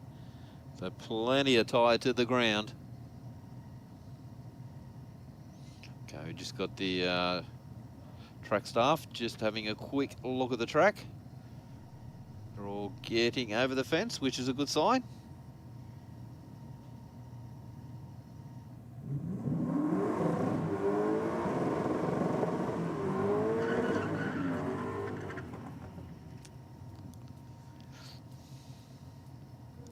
I'll tell you what, Steve, this GS Falcon down here is absolutely stunning. It's got a set of Sportsman tyres on the rear end of it. It's got a nice stance as well. Beautiful looking car.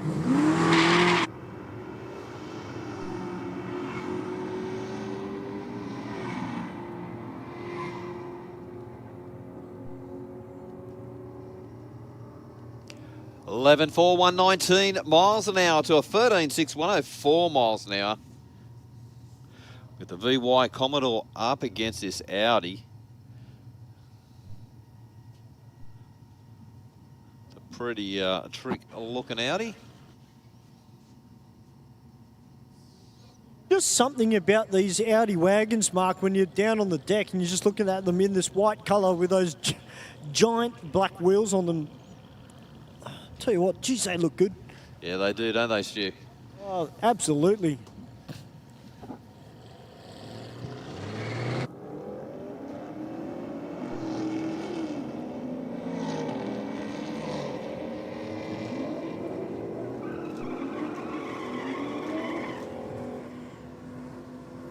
Well, 11.7, 123 miles an hour to a 13.9, 103 miles an hour as well. The VK Commodore up against the VNVP.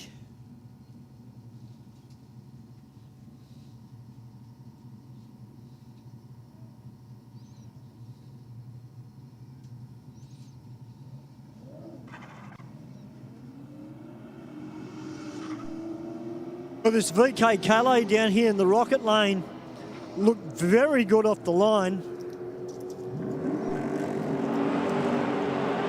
12.53, 111. Great pass. There's this beautiful looking Tirano, complete with the baby seat in the back, Mark.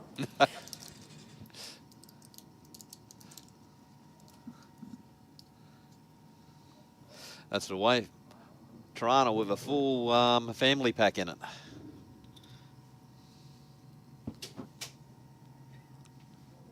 Well, thankfully he's been able to restart the car.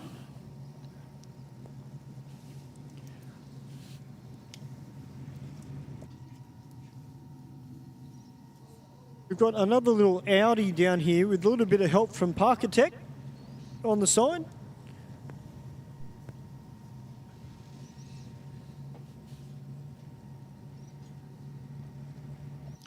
Just a little bit of guidance from our starter. Just bring him into stage.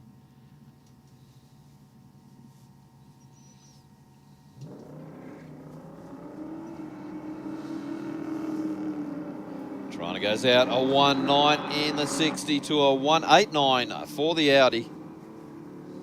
So we've got a pretty serious tailwind happening down here on the deck at the moment. Yeah, you can see on the flags there, Stu, it's blowing a bit.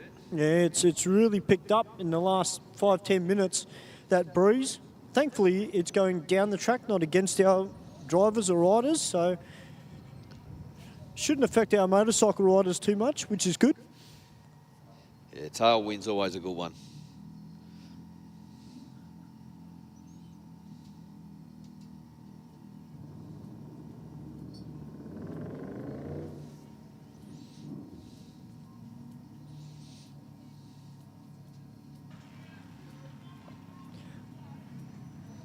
Now, I've got to say, I'm not much of a fan of the Range Rovers, but I've got to say, Mark, this Tiger, I guess you could call it Tiger Mika, this Range Rover Sport, it looks pretty tough. Looks like it's been lowered slightly, actually.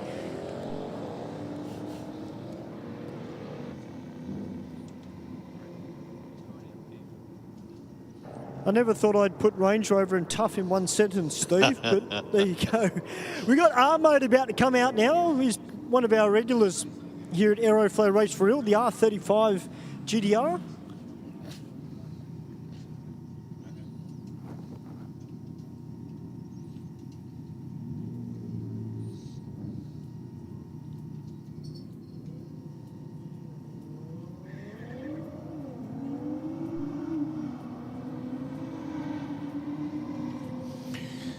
The R35 Skyline on a solo pass in the rocket lane.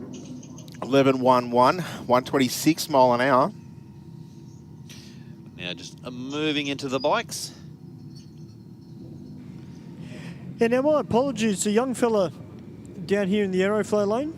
I thought it was a lady riding, but it's actually a young fella on the R6. Doing a great job on this bike as well. Michael Riches is back out on the bike. Now, he just said to me with a grin on his face, Steve, he's gone, that's a PB for the bike on that previous run. Yes. He just said to me, I'm going for 9.2s. Okay, so he's obviously getting a little bit more confident. Actually, I asked him, Steve, was there much of a difference between your bike and what this bike is? Because obviously he's got the Jackson 750 with the extended swing arm.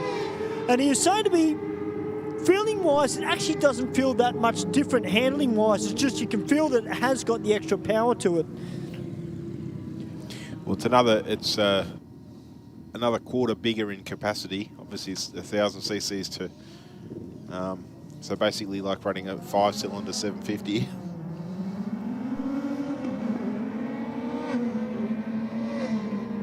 But I'd imagine being a shorter wheelbase bike, you probably can't lean on the launch quite so much. No. Well, that's a close They race. just shoot for the sky. Yes.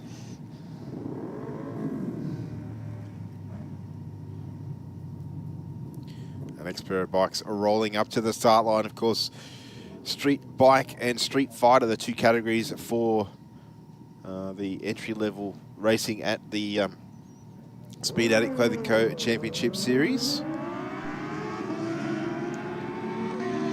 Of course, dial your own racing with 3 rounds of qualifying, and then first round of racing you pick a dial in, and you're handicapped based on that dial in. And in theory, the first bike across the finish line slower than that dial in will win the race.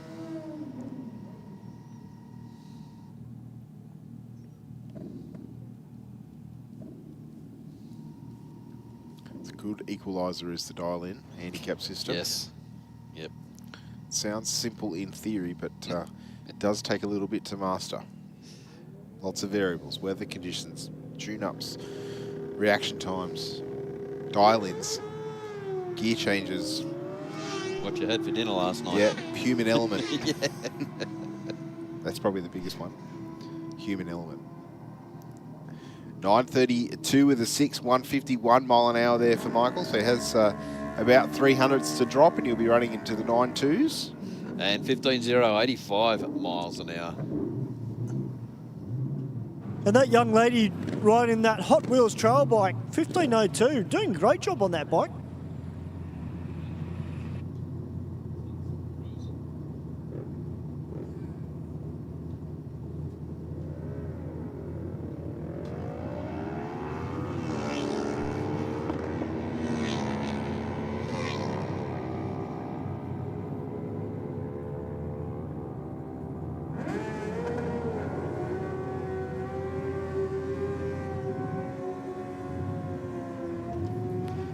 Well, 6 to a 14-2.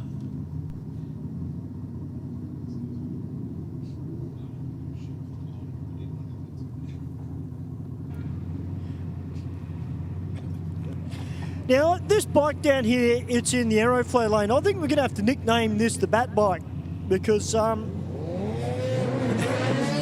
it's full black, long wheelbase, and I'll tell you what, this guy knows how to ride it and does a fantastic job on it as well. I love that thing. 970, 147. Thank you very much.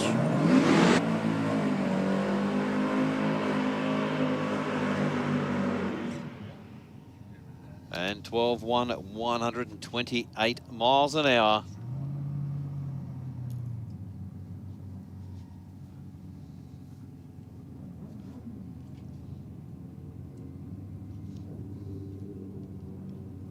We'll see how Joe gets this off the line this time.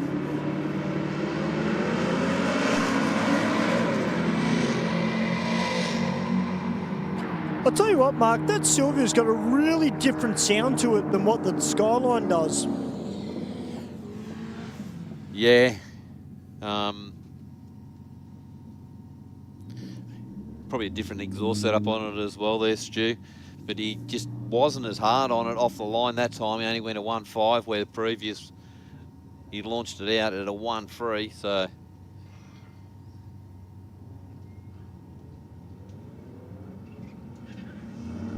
Me, Mark, it just sounds like it sits very low in the RPM before he brings it up on the two-step. yeah. But it does. I know it's a similar engine combination, but it doesn't look like you can get the wheel speed from it. I don't know if it's just the way that Joe's launching the thing or just the way he's got that car set up. Maybe he's playing with the two-step off the line, just changing it round because it didn't seem to leave, as you were saying, with as many revs that time, and didn't get anywhere near the 1.360 foot that he'd done previously.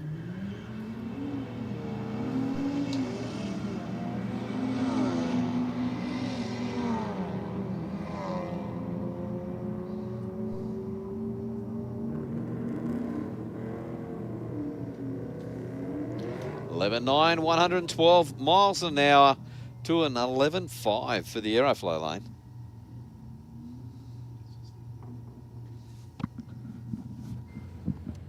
A beautiful looking clean Evo down here, Evo Kid.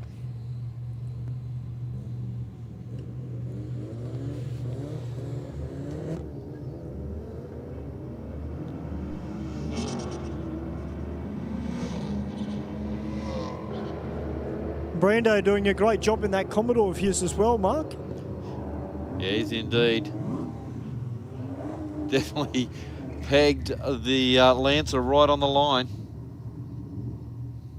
With the Skoda up against the BMW. Yeah, it's the Skoda Octavia VRS.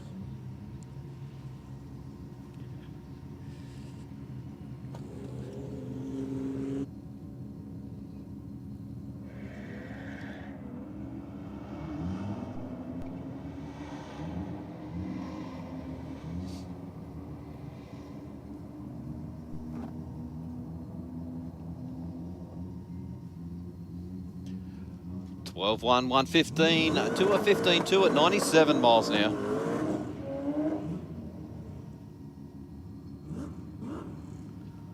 Nice, quick, strong burnout from the VK. Yeah, blown K this time, boys, with no passenger in the passenger seat. So let's see how he goes.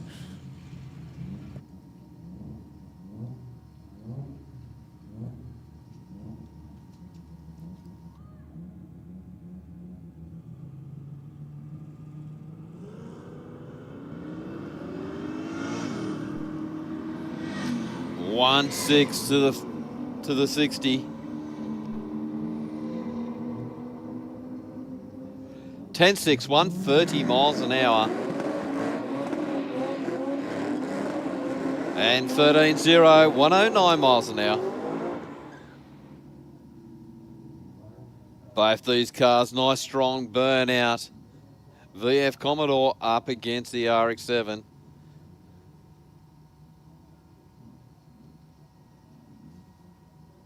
Yeah, the Commodore's got a set of Hoosier radials on the rear end of it. And the little Mazda RX-7 with the standard street tyres.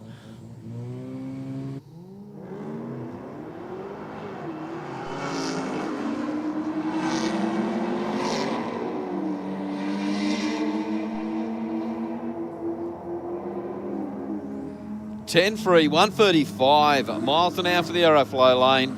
13.0, 120 miles an hour for the Rocket lane.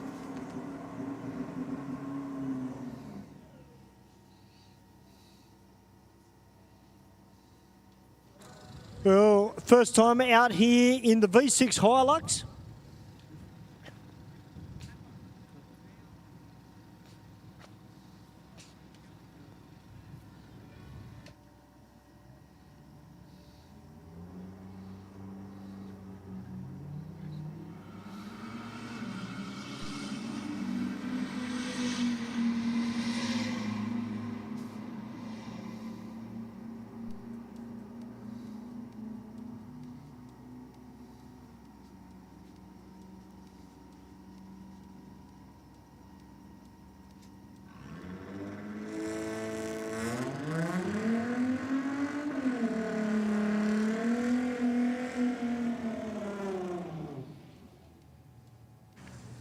Well, it's good to see Slow Wagon back again this week.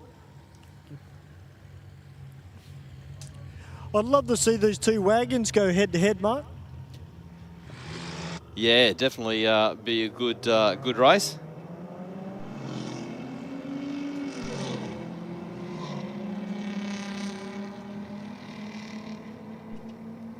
$1.62 to the 60 for the Audi, 10.88 with a 0.126 mile an hour through the finish line to a 16.1 at 85 mile an hour in the Rocket lane there. All right, Daniel Misford coming out now in the BMW. Out for his second pass.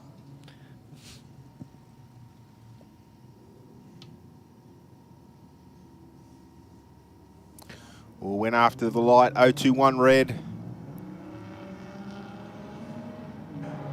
Well, you said to me earlier, Steve, he took too long on the brake pedal on his previous pass. So he knew where he went wrong. And runs on through for a 15.0 there, Stu. 91 mile an hour.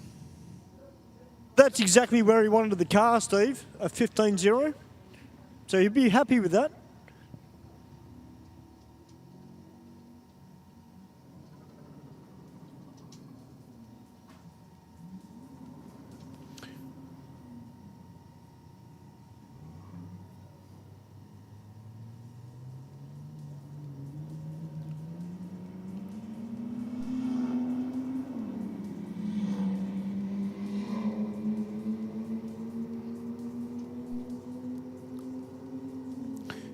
And the Aeroflow lane will get there first, 12.79 with a 6.113 mile an hour through the finish line to a 15.68 with a 7.90 mile an hour in the Rocket lane.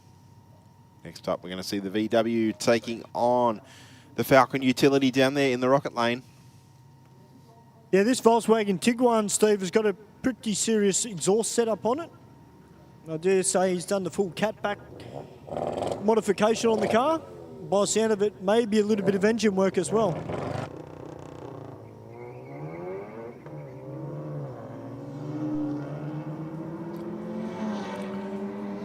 $1.98 to the 60.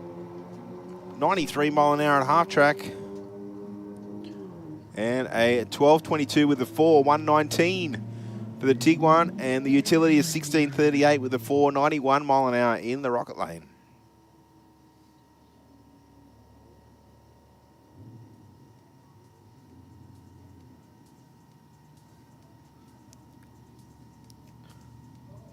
All right, Toyota Cressida up against the Toyota Aristo.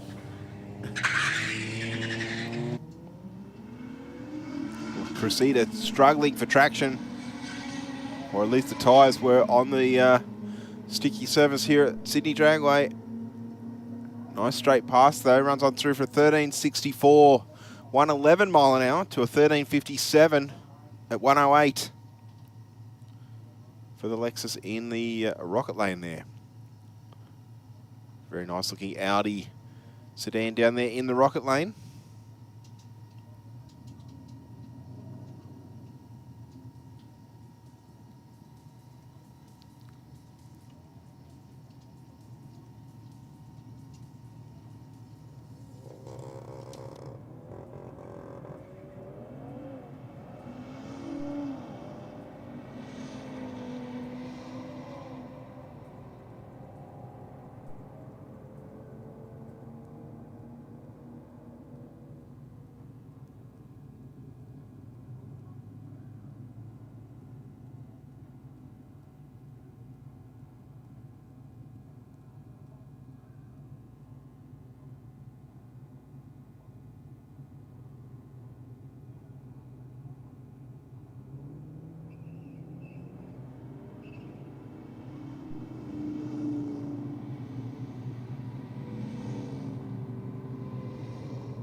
Hey Stephen, just down here in the staging lanes with Daniel with the BMW, and I've just been told that his dad Sean is actually watching the live stream.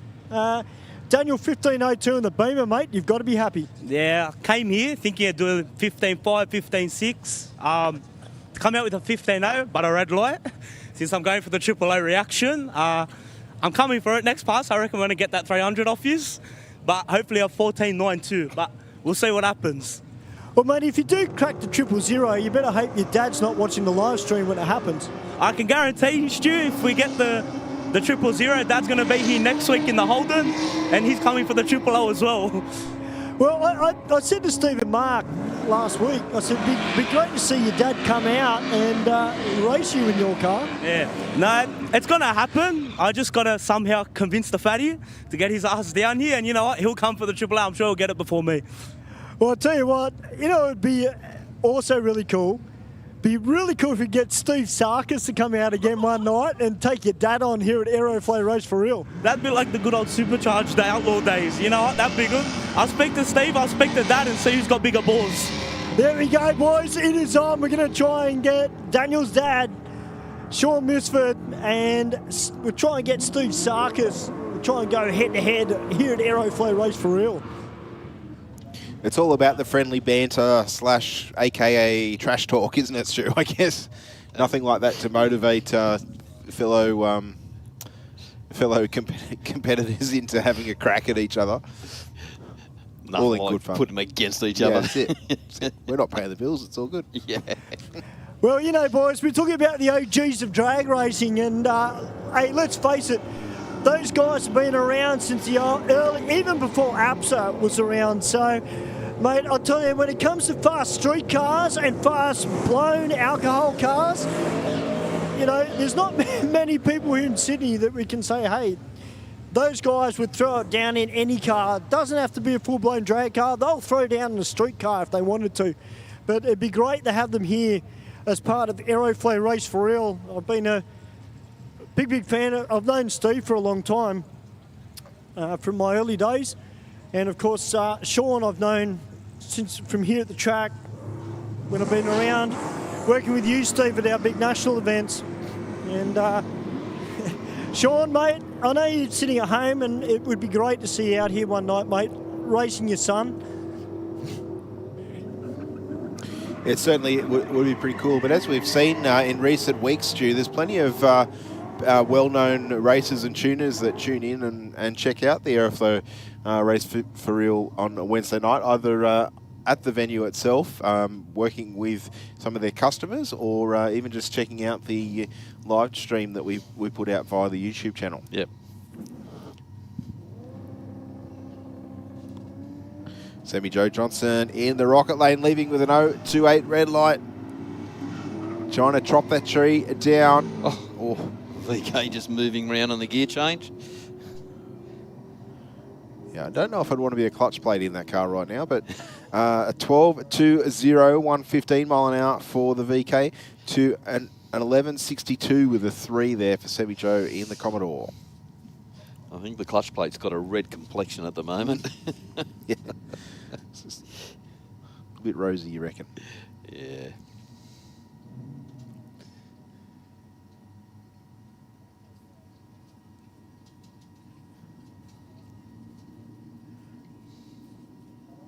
All right, we're about to go old school. Valiant Regal up against the Tirana. These two just getting their eye in for next week, I dare say. Yeah.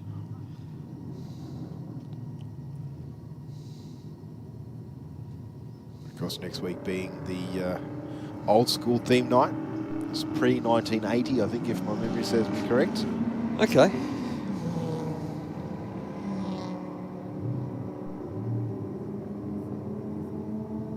And the Tirana 13.18 with us with a 1 at 103 mile an hour through the finish line.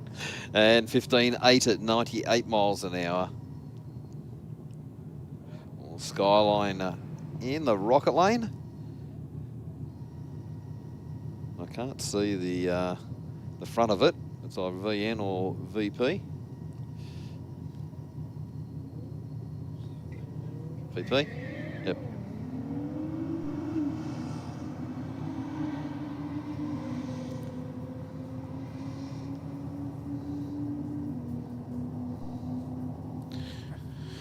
$11.11 for the R35, 127 mile an hour. And 16.7, 82 miles an hour for the Commodore. Or Audi down in the Aeroflow lane.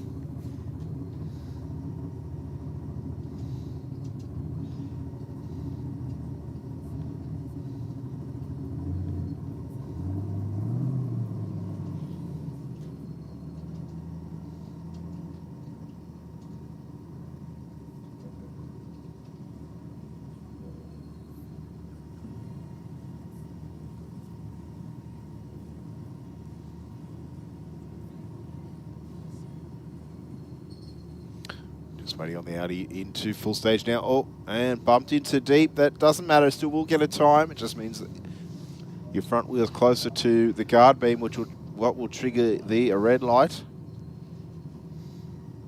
Some people do just like going on Yes. a deep stage.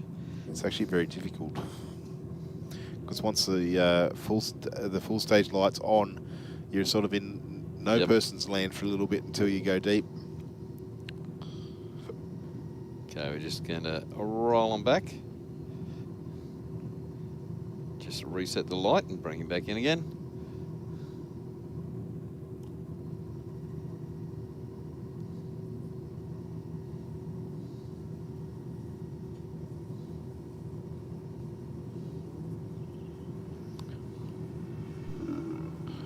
The 182 to the 60.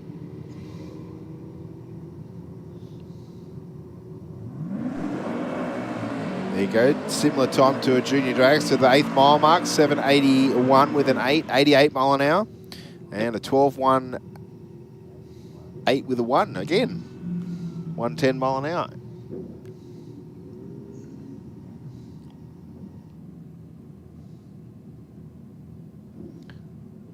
Joe Sorbello out for another pass in the Nissan.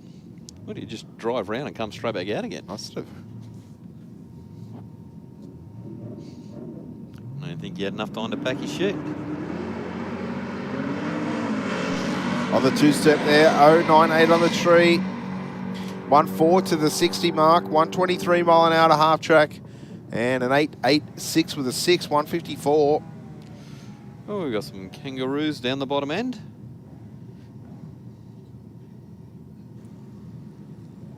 Yeah, that looked a lot better off the start line too from Joe.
All right, looks like we've shooed away our furry friends in the nicest possible way.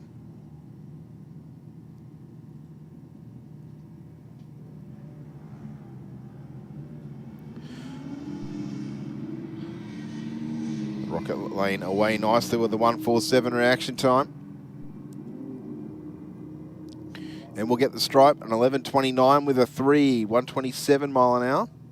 To a 12.02 at 113 in the Aeroflow lane.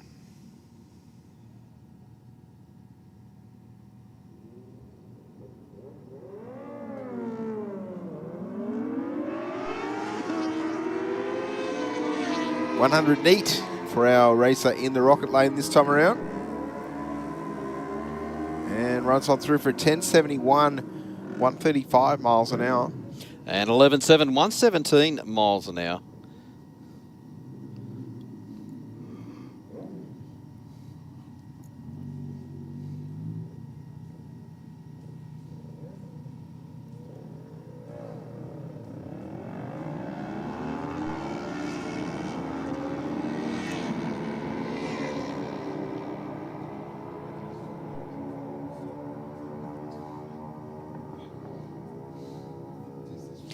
.11.3, 126 miles an hour for the Aeroflow lane.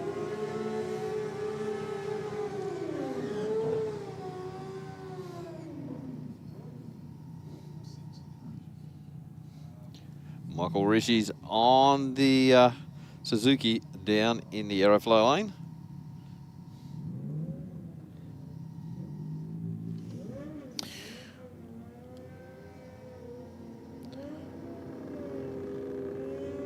Let's see if Michael can get that 9:20. 169 to the 60. 123 mile an hour and half track. 9:31 with a 7. He's getting closer. Another 100th quicker. 10-2, 147 miles an hour for the Rocket Lane.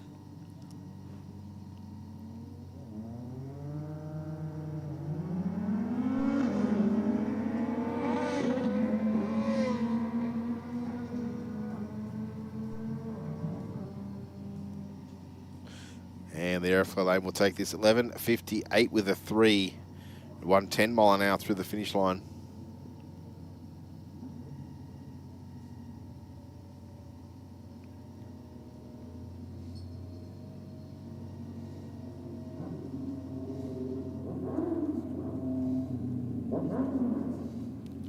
And the Rocket Lane going on a solo. It's very quiet. Yeah, it is indeed. And a 13.75 with a 2, 95 mile an hour through the finish line. Next up we have our Proton hatchback in the Rocket Lane, taking on the Commodore.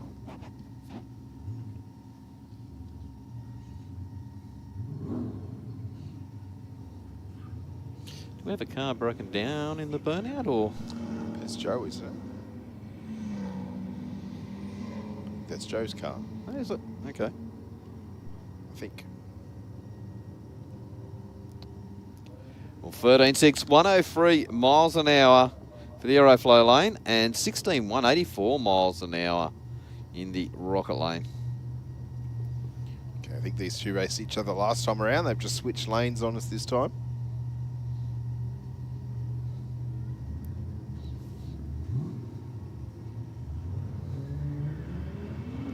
.079 on the tree for the Audi. The VW not chasing the reaction time. I'm guessing the Audi will run an 11.93. 97 with a 6 this time around. 112 mile an hour through the finish line to an 11.63 with a 6 at 117. Next up, the Commodore taking on the Skoda wagon.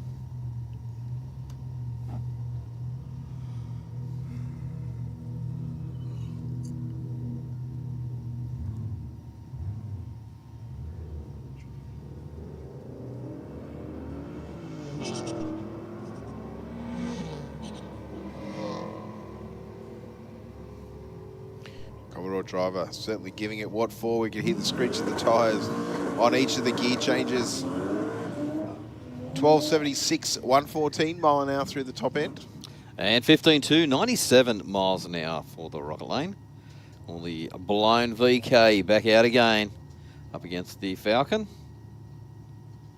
Yeah, certainly no issues in lighting those big rears up. No, not at all.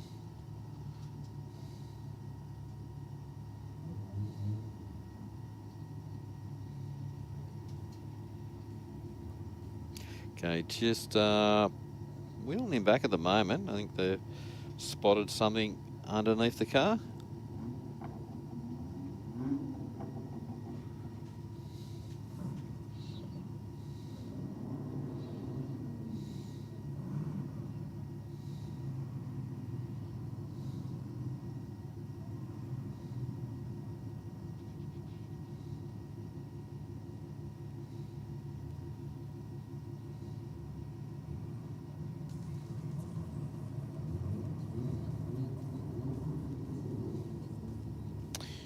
Unfortunately, backing back out of this one.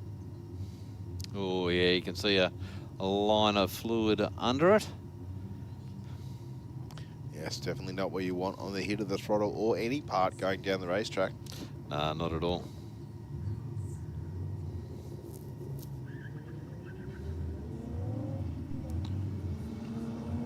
So we'll set the Falcon down the Rocket Lane on a solo.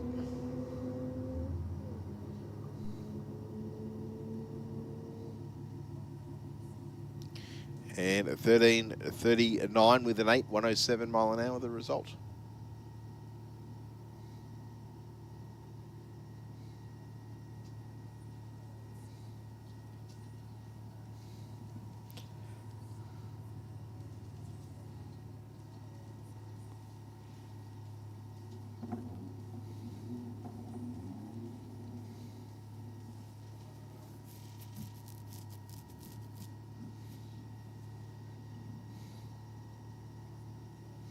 Just while we mop up that start line, we'll throw to a word from some of our sponsorship partners here at Sydney Dragway. Mark Ironstew will be back with you very, very shortly. Aeroflow Performance provides a wide range of high-quality performance products for racers, street machines and hot rodders. Aeroflow Performance provides a wide range of high-quality performance products for racers, street machines and hot rodders.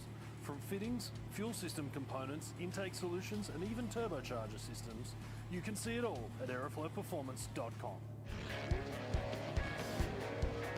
I've chosen to use VP Racing Fuels since I was a teenager racing motocross, which was 21 years ago now.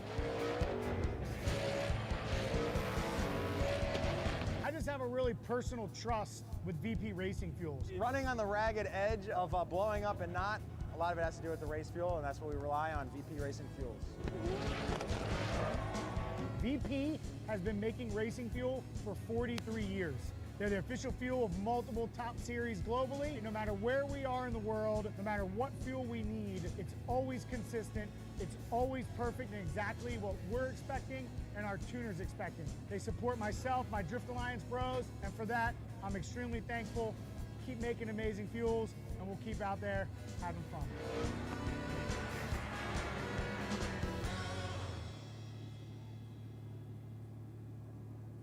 BikeReview.com.au is Australia's leading website for performance and modified motorcycles. BikeReview.com.au is the only motorcycle-focused website to feature motorcycle drag racing on a regular basis. And in the words of editor Jeff Ware, our involvement with Sydney Dragway is our way of putting back into one of our favourite sports. BikeReview.com.au. Stay informed, up to date and entertained thanks to Para News. Para News is Parramatta and the Cumberland area's leading free and local newspaper, delivering the best content from on-the-ground journalists and creating businesses with direct access to potential customers. News, sport, entertainment, puzzles and so much more. Para News really is the heartbeat of Parramatta and Cumberland, and it's out every Tuesday. Get your free copy at selected locations in the area or check out paranews.com.au.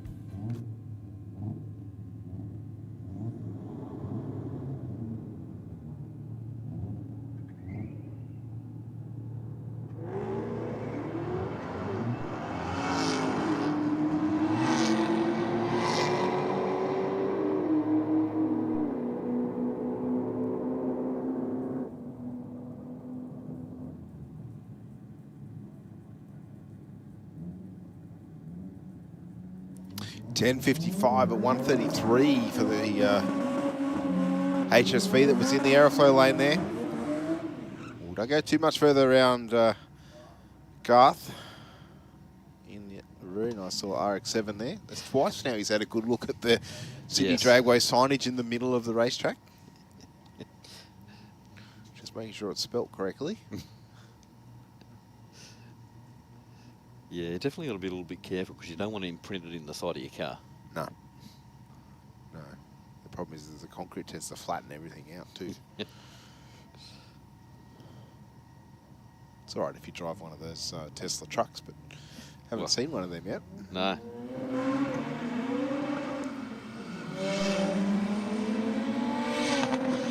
Must launch so hard out of first gear, that thing. Does 188 with a 0. And 1191 with a 6. 123 mile an hour. And 12.2 for the rocket lane.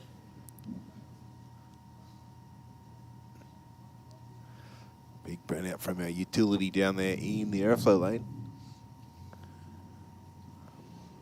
I have a feeling that he's just going to be able to see slow wagons, taillights just disappear into the distance. But that's okay. It's a completely different purpose of vehicle.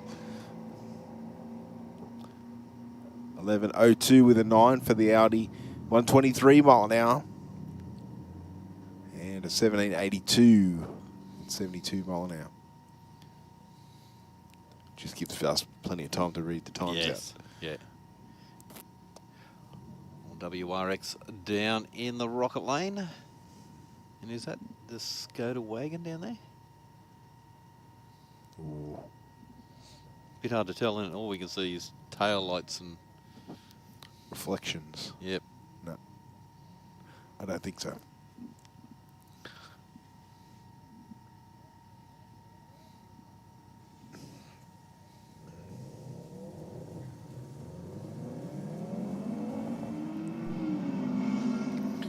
Subi's out in front at the moment. I'm feeling it's going to stay that way. 917 to the 8th mile. 80 mile an hour. And runs on through for 13.92 at 105 at the finish line. And 16.5, 79 miles an hour for the Aeroflow. BMW down in the rocket lane. Yeah, first timer here in the Sylvia. And Daniel coming out now in the Boomer. So what's he looking for? 000 and a 14.9, wasn't it? Oh, he's gone in deep. 091. It's not too bad. Going in deep usually hurts your ET though. Yeah.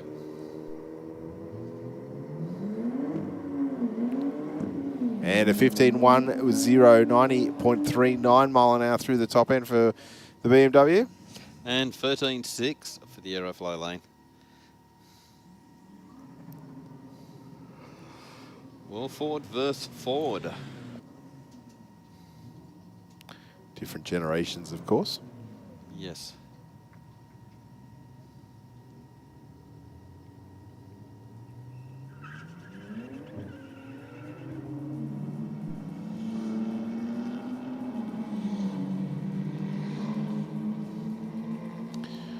The Aeroflow lane with the performance advantage here. 13.20. 113 through the finish line. And 17.2, 78 miles an hour for the rocket lane. Next up, the Tiguan taking on the Falcon Utility down there in the rocket lane.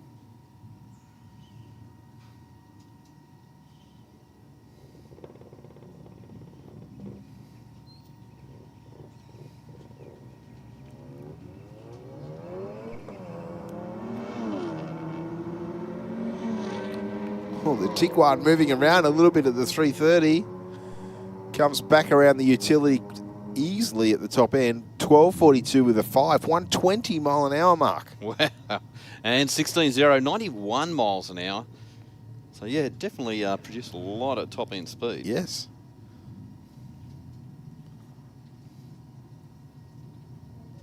I'll tell you what, we've got a bit of a Volkswagen Group theme tonight, which is great to see. Another Audi S3 on its way out. That Tiguan was actually trying to build some boosts on the start line. Just had a little bit of an issue getting it up on the boost. But I'll tell you what, Steve, great pass from him as the Volkswagen station wagon takes on the Audi.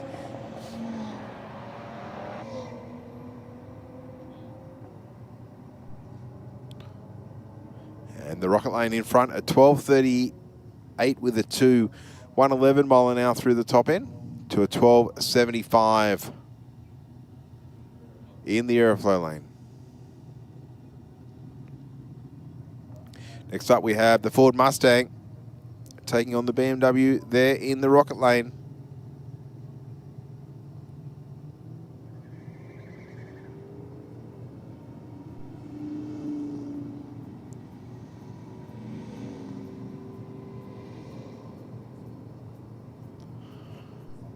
The rocket lane will take the win here with a 13.69 at 104 to a 16.90 for the Mustang at just over 80 mile an hour. All right, the Foz is out now. Subaru Forester taking on the VF SSV. Our IHRA officials, boys, said I needed to specify what part of the Volkswagen Group, or parts, I should say, of the Volkswagen Group are here. I'll let people watch the live stream. They'll know exactly what it is.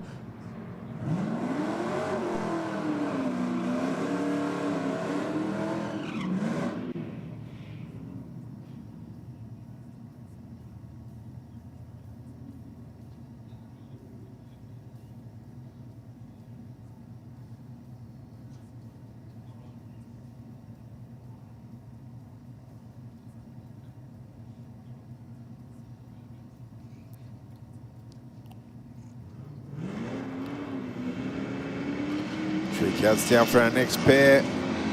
The Aeroflow lane with the better light. But I think the Rocket lane has the performance advantage here and will cross first. 12.09 with a 0.118. And 13.108 miles an hour. We got the Falcon back out again.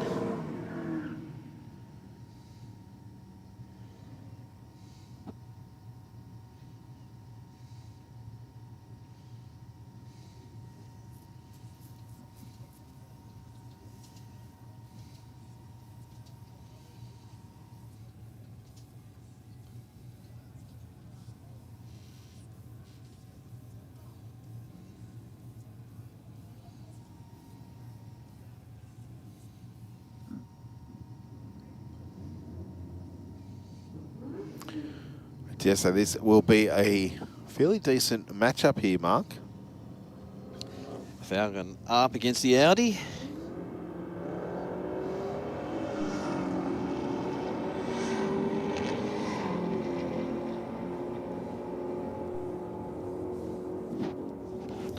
And the Falcon out in front.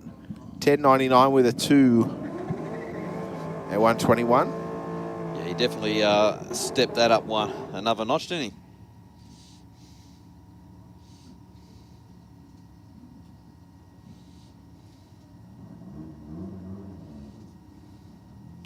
These two at it again. Yeah. Sammy Jo Johnson in the Aeroflow lane taking on her partner Brian Adasingh.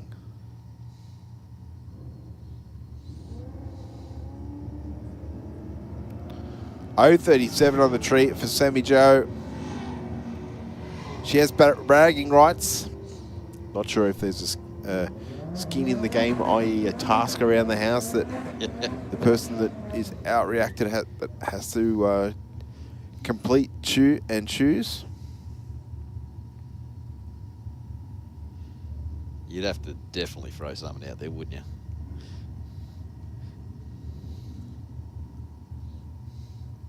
Do the washing up for the week or something. Yeah, it has to be something a little bit serious. Maybe washing the car. Yeah, that's it. What do you do there? Do you go, no, I'll just take it out of the car wash?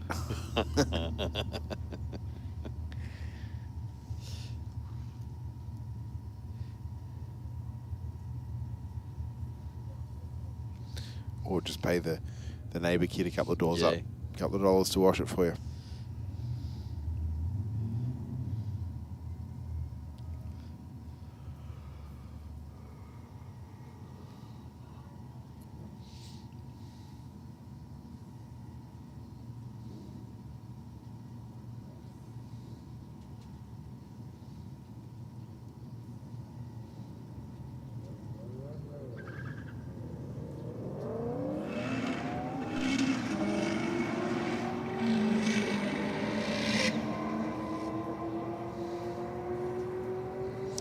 Not a lot in this.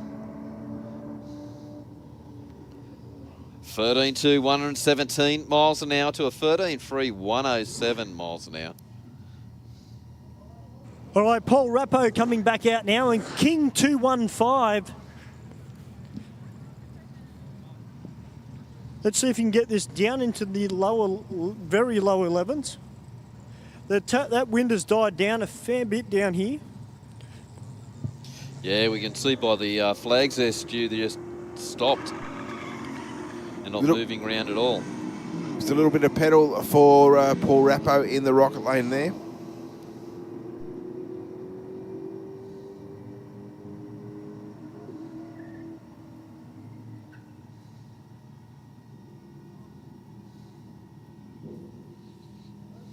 Well, as Steve mentioned earlier, guys, our next theme night coming up here at Aeroflow Race for Real will be a pre-1980s night. And I think that should be a pretty big night, boys. I'm looking forward to it.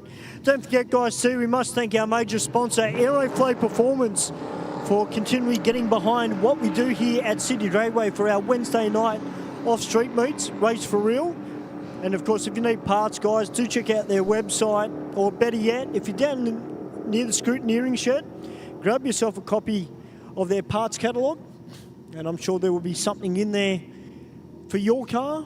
And if there's not, give them a call and see what they've got in the pipeline. But Aeroflow Performance, great supporters of Aeroflow, race for real. Well, Stu, I'm not sure if you just seen that one. The Commodore in the Aeroflow went out 0.001 reaction. Oh, man, that's close.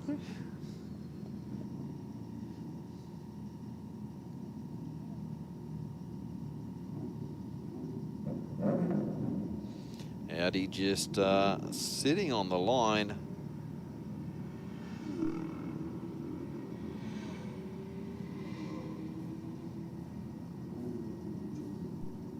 I wonder if the launch control on those things are adjustable. I'd imagine that they would be. They'd have all digital dash and everything, surely.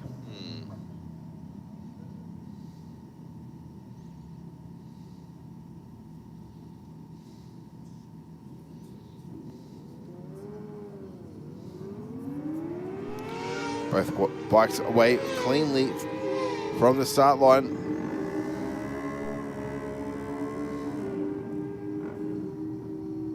.10.6, 135 miles an hour to an 11.3 for the Rocket Lane. All right, we've got the Honda CBR 250 down here in the Aeroflow lane.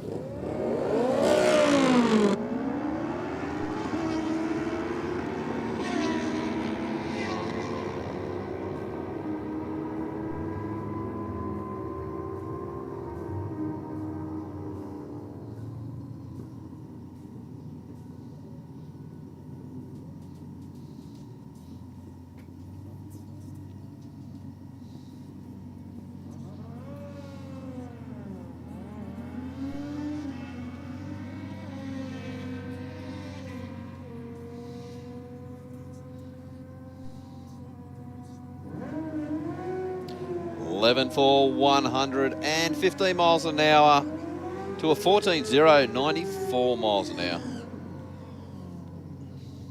Well, boys, I'm downstairs and you can't get the smile off this man's face. Michael Riches. Michael. Stewie. Mate, I don't know what to say. A 9:32 previously, that was sensational.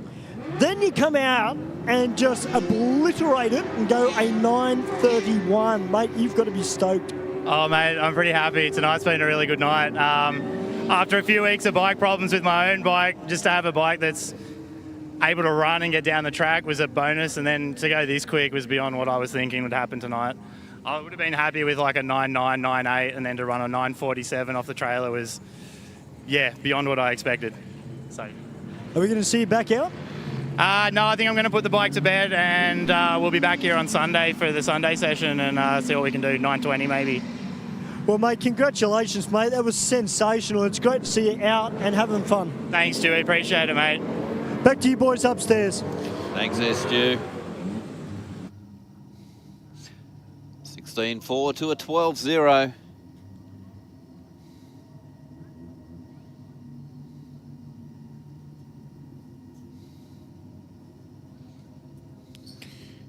Our next pair about ready to be let loose on the quarter mile here at Sydney Dragway.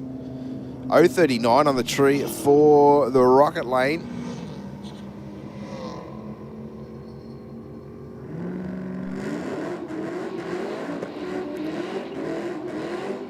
Only 2/10 across the finish line. 12.83 with the 5, 114 mile an hour. And 13.4 for the Rocket Lane. So the Falcon up against the VF Commodore.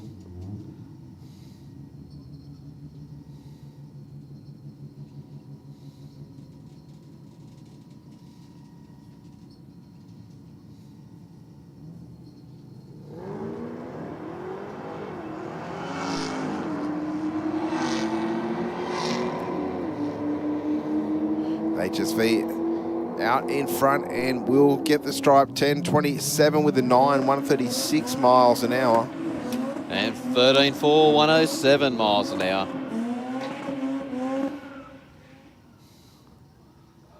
Both these guys putting in big burnouts.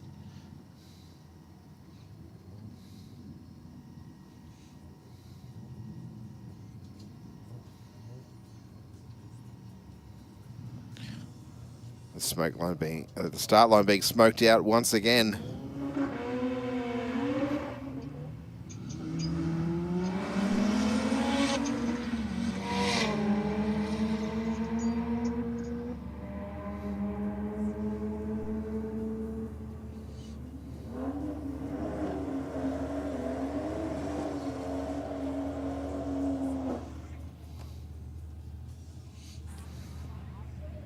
I don't know about you two, but there's not many BMW drivers that, number one, bring their car out here to race for real. Secondly, don't care about those rear tyres. They just give it a hell. But it's great to see Rumours having a lot of fun and doing it the right way. But he is taking on Slow Wagon. This should be a crack of the race.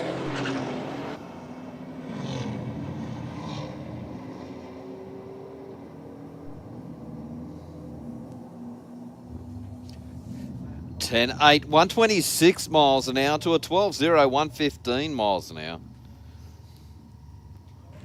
All right, Mark, a little bit of JDM action. We got the Subaru WRX about to take on the Nissan Silvia.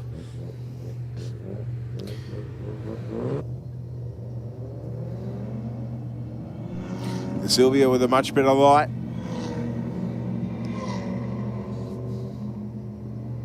And the Silvia in front at half track.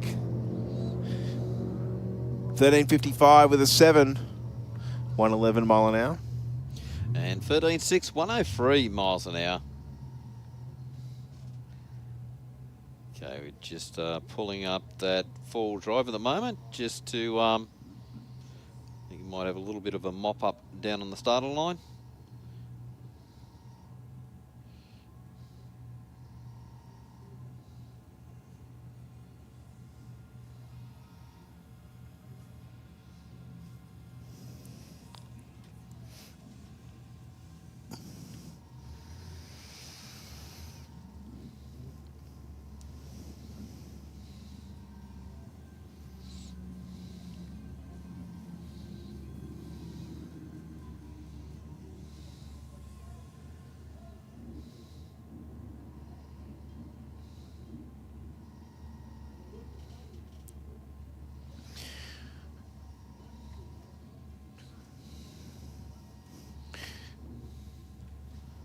And Michael did raise a good point there. Of course, Sunday sessions here at Sydney Dragway on Sunday from 10 till 4.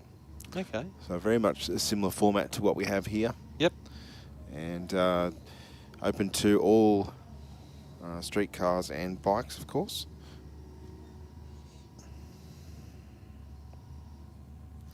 Usually from 10 a.m. till around about 4 in the afternoon.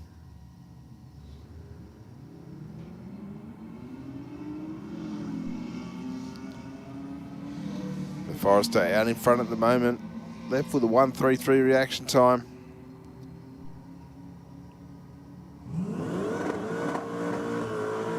And a 15.25 with a 6 at 90 mile an hour through the top end. And 16.3 at 85 miles an hour for the Rocket Lane. Nice, quick, sharp, quick burnout from the VK.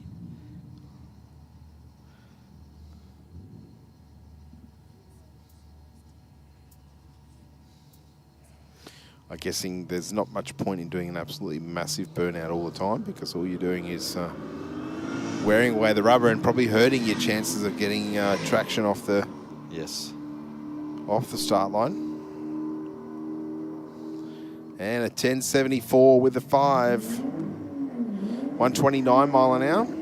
And 15.0, 90 miles an hour for the Rocket.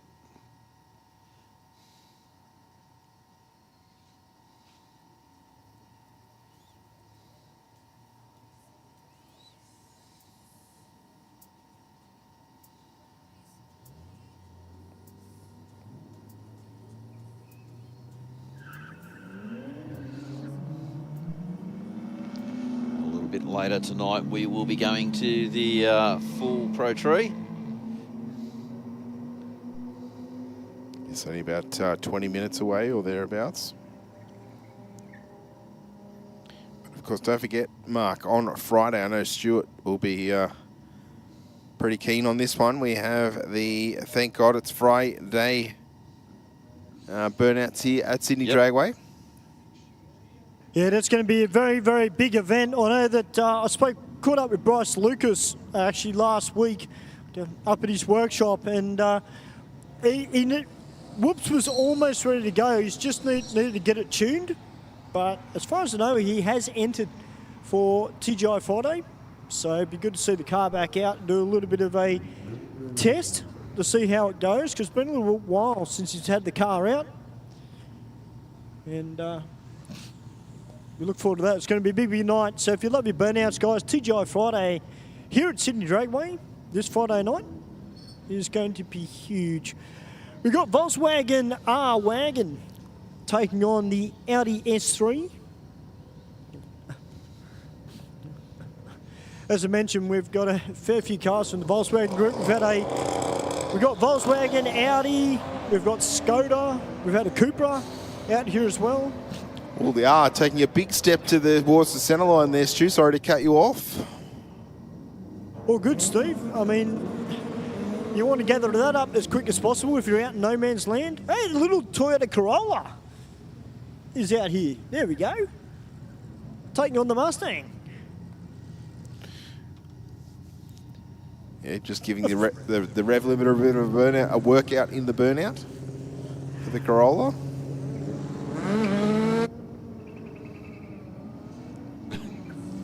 And the launch.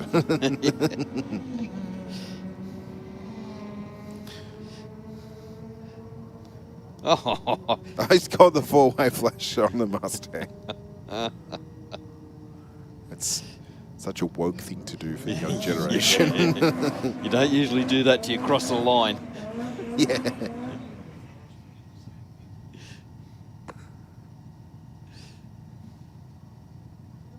We've got a Spec S Nissan Silvia. Sounds fairly cranky. But he'll have a bit of a race on his hand because he's taking on LS Line.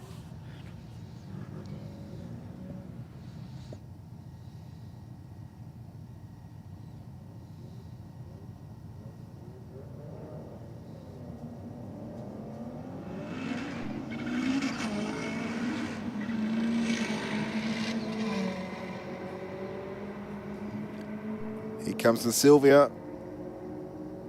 Gets there in the end by 2/10, 12:59 with a 126 miles an hour. Chased him down from behind, had the worst of the two reaction times. Thought the Commodore had that then. Yeah, you only the Silvia in front of the thousands too. Only just.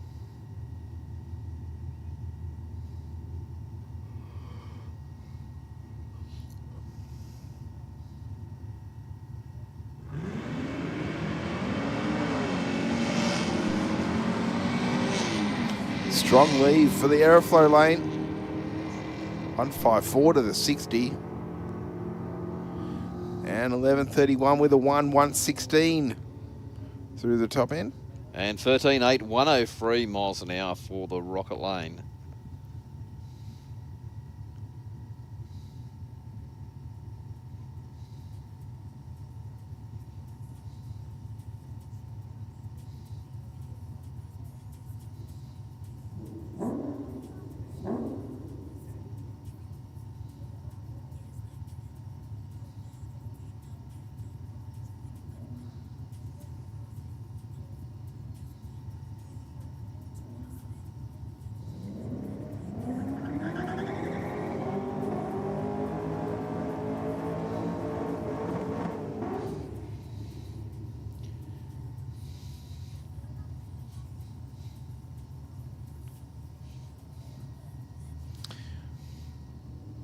Switched lanes on us, Mark. They have indeed. Tyre service would love them, wouldn't they? Yeah. Yep. Bring in 4 rims every week. Yeah. You just go and buy in bulk. And an eBay tyre fitter. Yeah.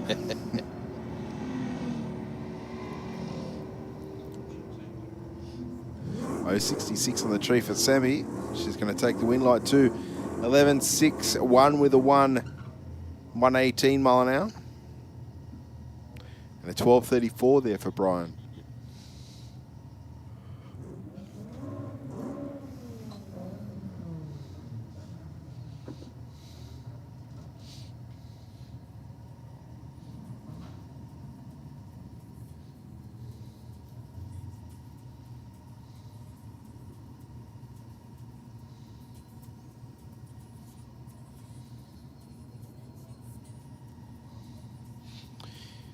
Our next pair ready to go. Just waiting on the HSV to move into full stage.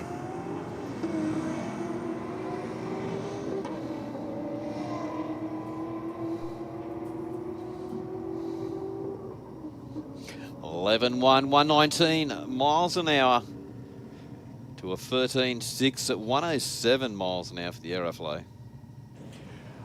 That left the line perfectly there for Paul Rappo. Really, really nice.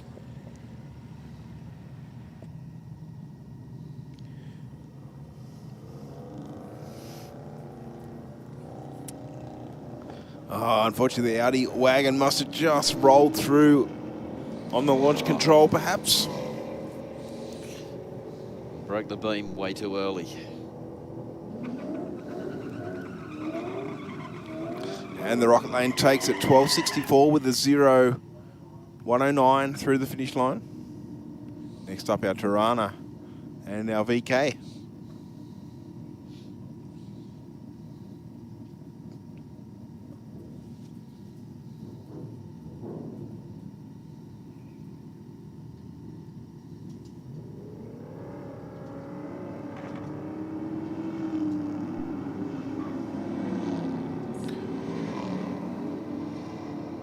The VK 1.8 seconds to the 60 foot.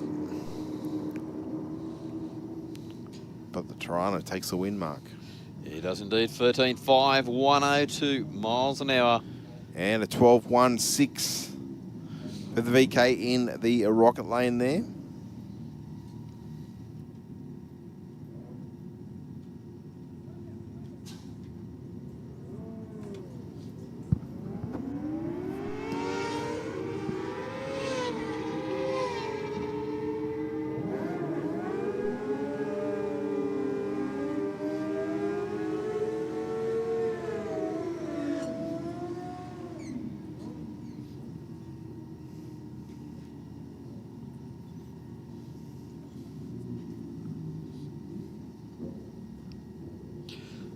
I thought he's going to rest the bike. Just one more. Yeah.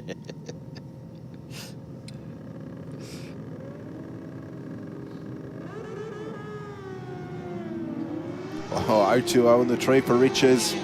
Certainly getting his head around this bike. 9.35 with the 4 mark, 150 mile an hour. And 9.67 for the Aeroflow.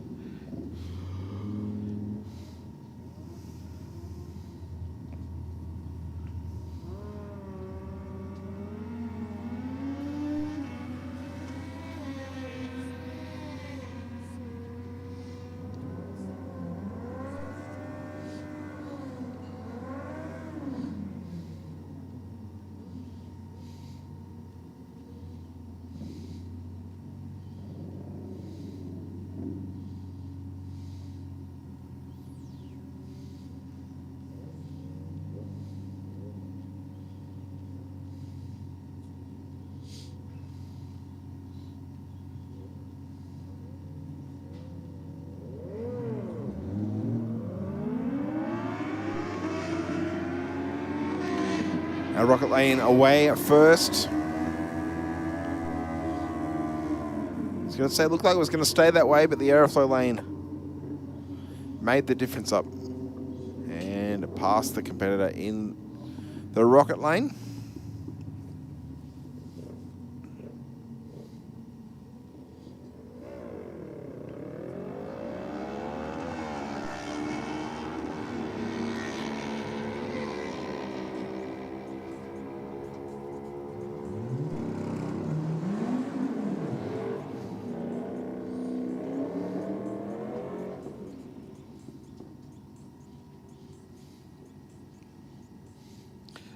The Audi up against the Commodore.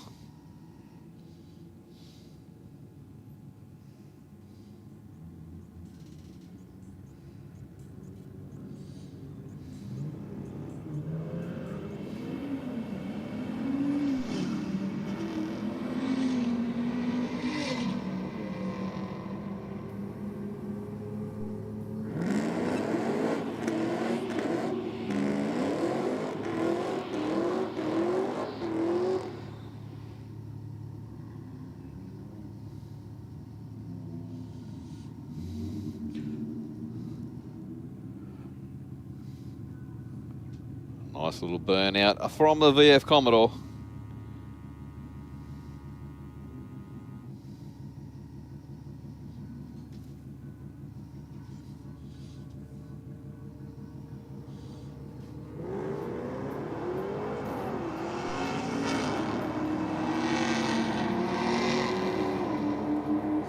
.159 in the 60. 10 free, 135 miles an hour to a 13.5, 102 miles an hour. The Audi up against the Falcon. Falcon cross entered with passengers.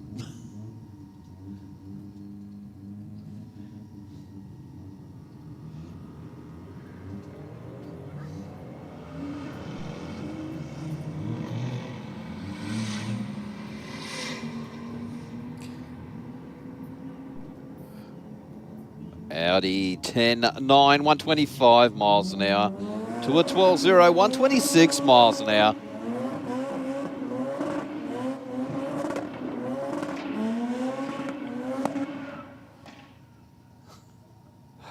Oh, another nice strong burnout from the RX-7. Can't be too much rubber left on those rims. None at all. They're all up under the guards. And right beside him, we've got the BMW.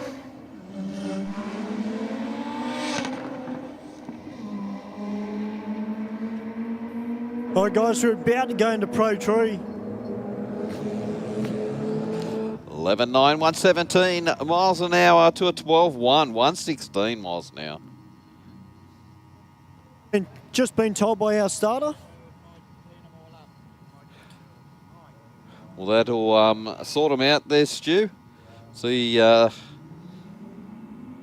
what reaction times we get out of it now.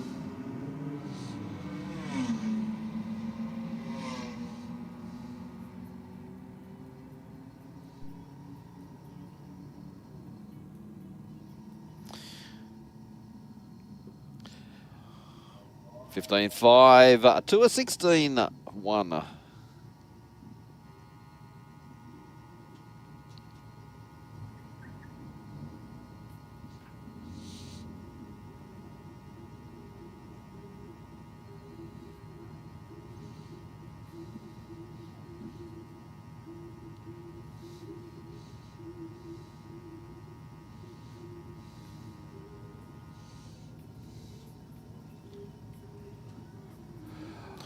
Oh, 010, nice light for the driver in the Aeroflow lane there. Oh, indeed. Shades of pink. Well, Steve, we might go up to the big screen, take a little bit of a break and get some words from our sponsors. We'll be back very, very shortly here. Aeroflow, race for real. Bank said no to your home loan? Talk to us. Not a bank. Talk to Australia's real-life non-bank for home loans, car loans, personal loans. Pepper Money, the home of loan options. Whether you're building a street machine or a race car, Aeroflow Performance has a solution for you. Our ever-increasing range features boosted turbocharger systems, Bosch Motorsport products, X-Pro electrical systems, hoses and fittings, bang shift shifters, differential parts and fabrication components. You can see it all on aeroflowperformance.com.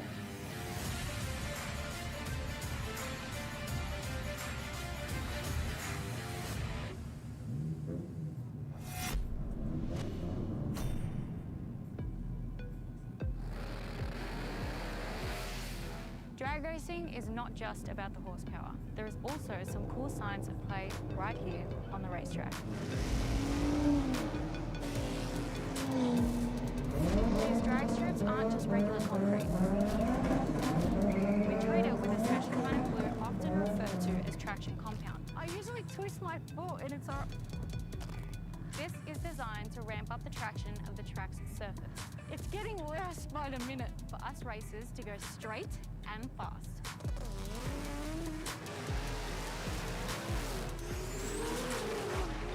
In drag racing, every millisecond counts.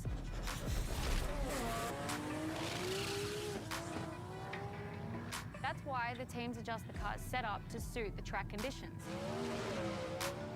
Teams can assess the traction on the track by using this interesting device called a traction meter gauge. The bottom of the device has a rubber pad that mimics a racing slick. To measure the track's grip value, the user stands on the base, ensuring the rubber pad bonds with the racing surface. Turning the torque arm on the top of the device will rotate the rubber pad. When the bond breaks, the user will see a number on the dial. Teams can then use this number to help create baselines for grip within their respective setup.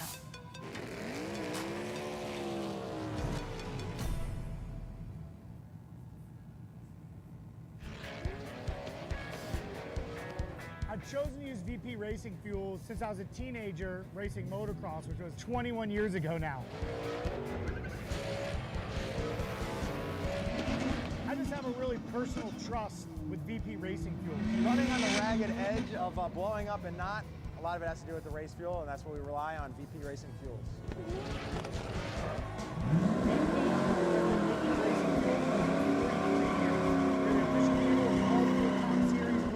No matter where we are in the world, no matter what fuel we need, it's always consistent, it's always perfect and exactly what we're expecting and our tuners expecting. They support myself, my Drift Alliance bros, and for that, I'm extremely thankful. Keep making amazing fuels, and we'll keep out there having fun.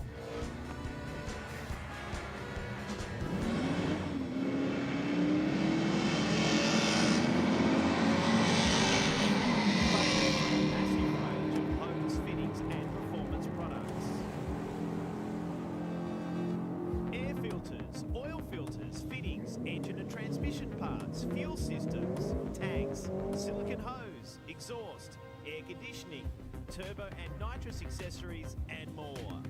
Get your free catalogue and shop online now at aeroflowperformance.com.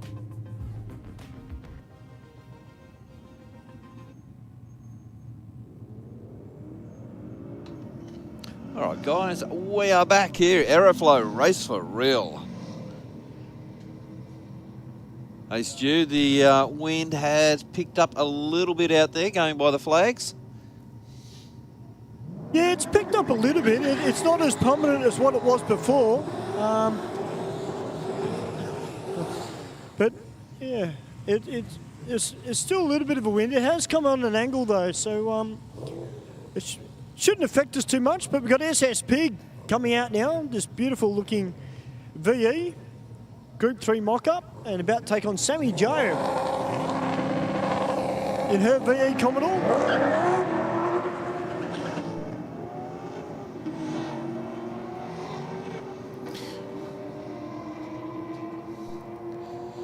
Well, the VE in the rocker lane sounds like being a manual, so he's got to deal with that. But in the meantime, 11.6 for Sammy Joe. Sammy Joe's probably thinking, been there, done that. Yeah, that's it. The Audi up against the XY.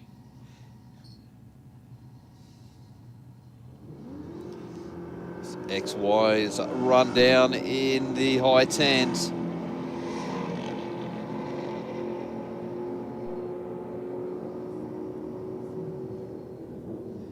.11.0, 123 miles an hour to an 11.8, 119 miles an hour.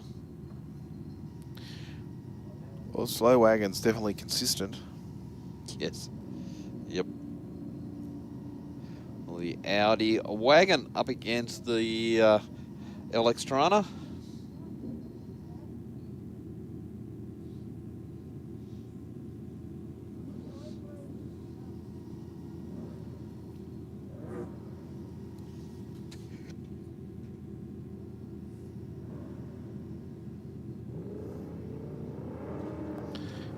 And the Tirana away first. Whoa, big step over to the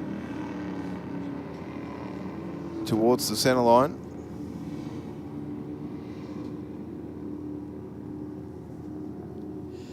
.14.3, 101 miles an hour. And in the Aeroflow lane, a 12.22 with a 1 at 112 mile an hour. Moved back into the bikes again.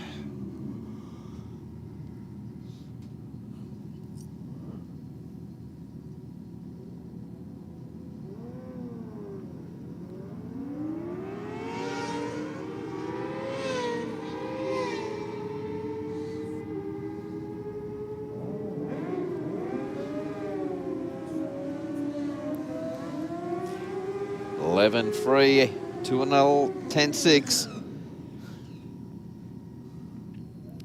Now, I just had a quick chat with the rider of this black Jexer down here that I've dubbed the bat bike.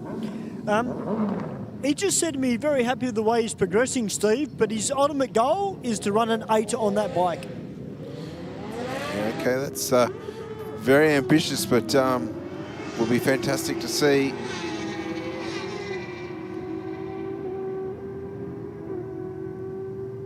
Yeah, good side-by-side race. 2 tenths across the finish line. 9.30 with a 6 for Richards in the Aeroflow lane. That's his quickest pass of the night. And I didn't see what the rocket lane was. It disappeared very quickly. 9 something.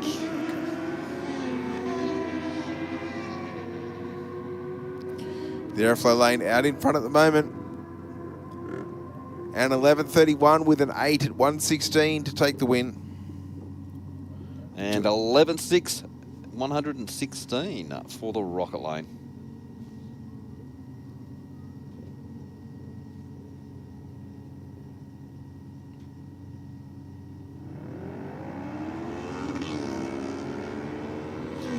Okay.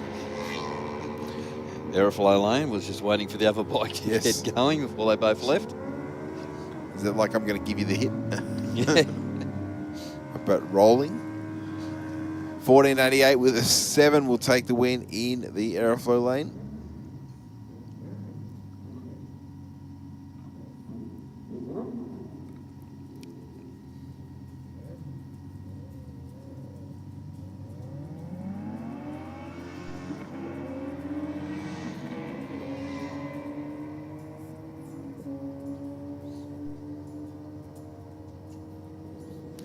And 11.20 with a 4, 130 mile an hour.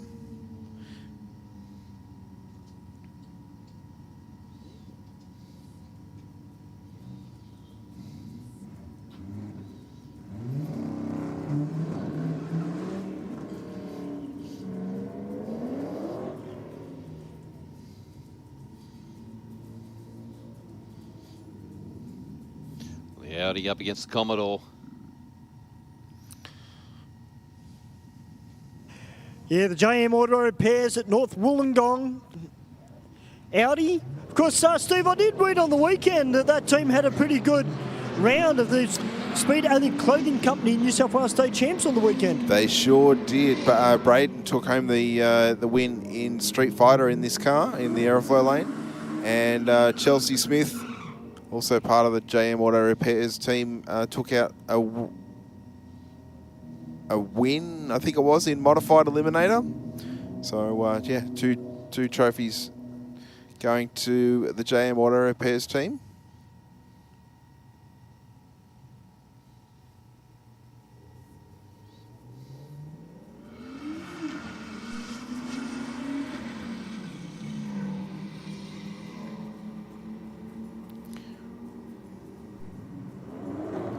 And the Rocket Lane will take this one 12-1, 1 with a 5 at 119 mile an hour. And 13.5, 106 miles an hour for the Aeroflow.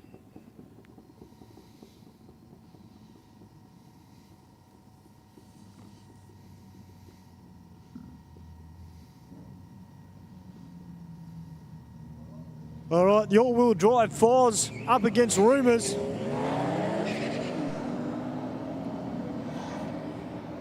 Gotta love Pro Tree, boys. Well, it's very difficult for most of our street cars to get out there and cut a 000 or a very good light with a Pro Tree. Just typically because of the way the car naturally will react.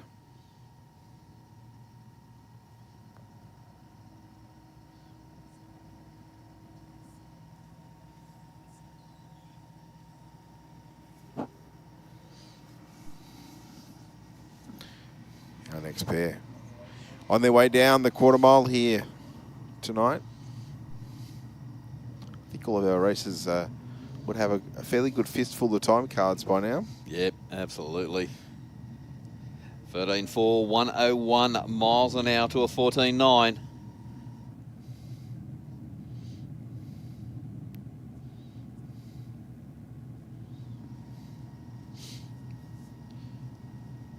If you come out just to get a baseline, you'd have too much data. You'd be data overload. That's exactly right. Unless you got the baseline on the first run and then started to play from there. Yep. And frankly, why not? You're already here.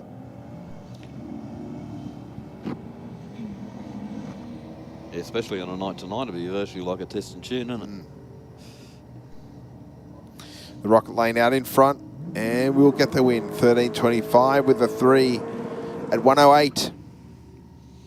And 14.0, 102 miles an hour. Audi up against the Falcon.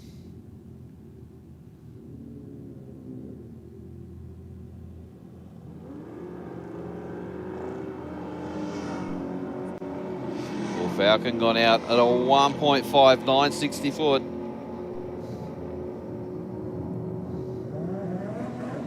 $10.9, 123 miles an hour to an 11.3, 121 miles an hour.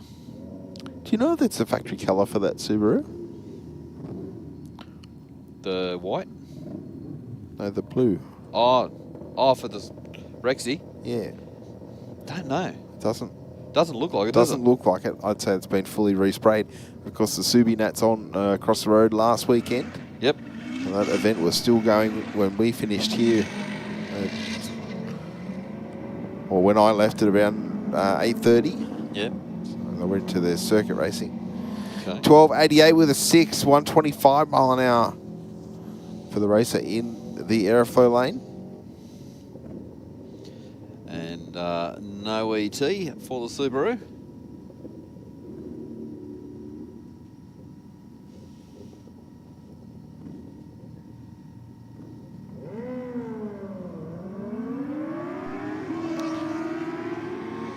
Four, 5, 6, the quicker of the two reaction times in the Rocket Lane. And we'll take the win at 11.29 with a 2 at 127.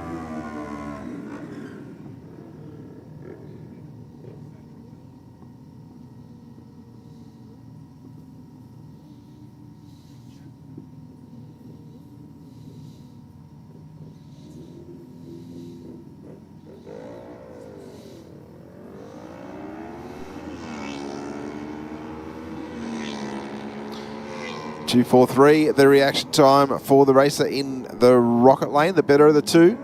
I think the Aeroflow lane is going to get the win, though, by a 1/10 of a second across the finish line. 13.14 with a 9.97 mile an hour to a 13.34 with a 6 in the Rocket Lane.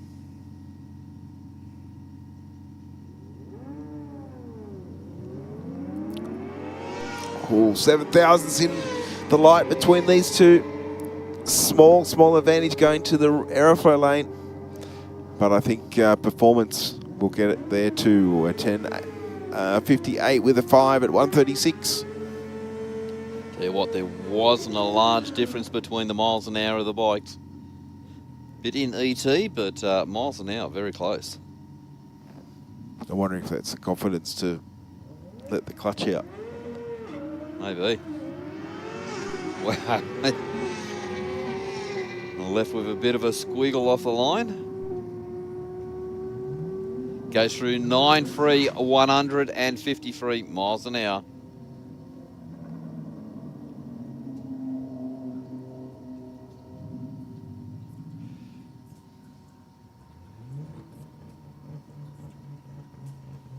So a lot of these cars won't even be having time to cool down. No.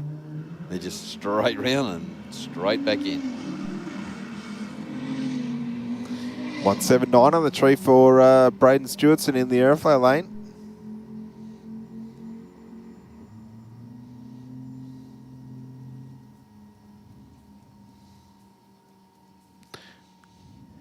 And a 12.13 with a 6 gets across the finish line first. And 16.9, 73 miles an hour.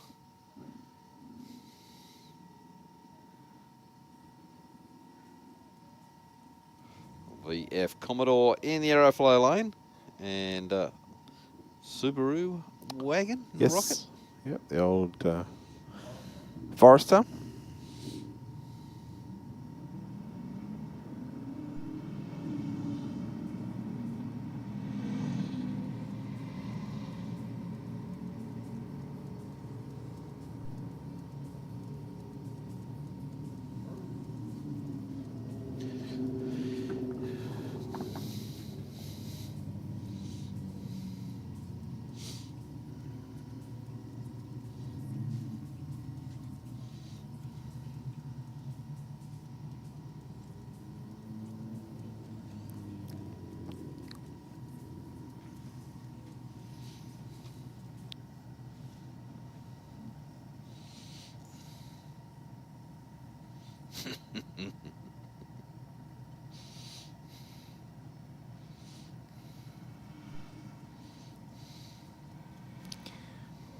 A solo pass going down the Aeroflow lane right now. 2.1 seconds to the 60. And a 14.95 with a 7.91 mile an hour.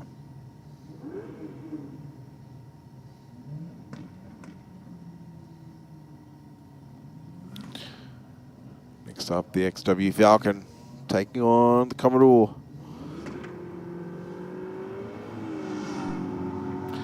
168 to the 60 for the Falcon. See if he can run another 10. Just under 100 at half track. 10.99 with a 6 at 123 mark.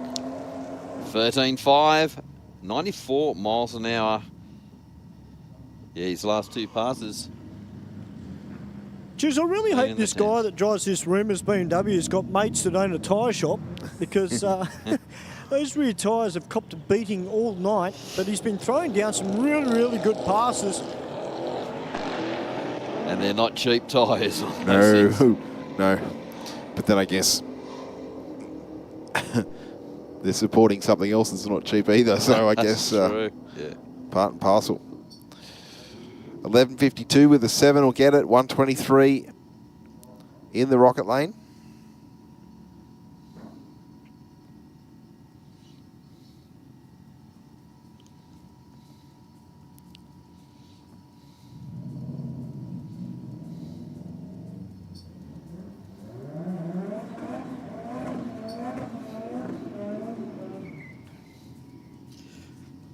Sylvia through the water with a quick burnout.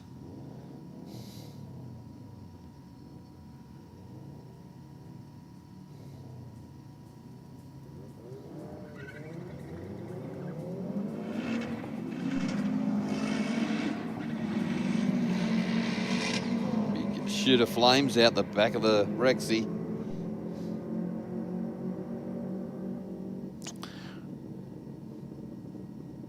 .5, 106 miles an hour to a 12.6 for the rocket lane.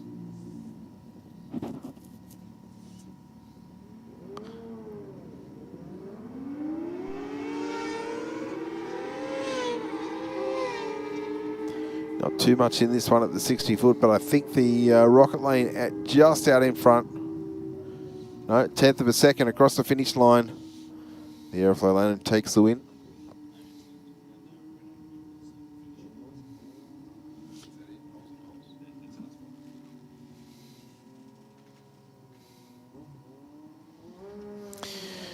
All right, ladies and gentlemen, this is our last vehicle of the night, the motorcycle running down the racetrack. Our staging lanes are empty, so meeting director has decided to call the rest of or a halt to racing tonight. So that's it from Mark, Stuart and myself up here in commentary for this evening. We look forward to seeing you on Friday evening. If you're free, you want to join us on the live stream, or head down to Sydney Dragway. Ben tells me the action starts from 5:30 on Friday evening, Friday afternoon on the burnout pad here at Sydney Dragway. If you're free Sunday, come down and join us for the Sunday street meet, kicking off at 10 till around about 4 in the afternoon. Usually a very good event. We had quite a good number of cars last time we hosted that event, and also very good variety of cars as well. So if you're not free for any of those, of course we will be here next Wednesday night for yet another round of the Aeroflow Race for Real. Of course, the a classic themed night, so pre-1980. If you've got a car that's pre-1980 and you want to bring it down and see what it can run, jump online, get your tickets, and great night. It will be a fantastic night. So on behalf of all of the officials here at Sydney Dragway and our commentary team, I wish everybody a safe trip home, and we look forward to seeing you here very, very soon.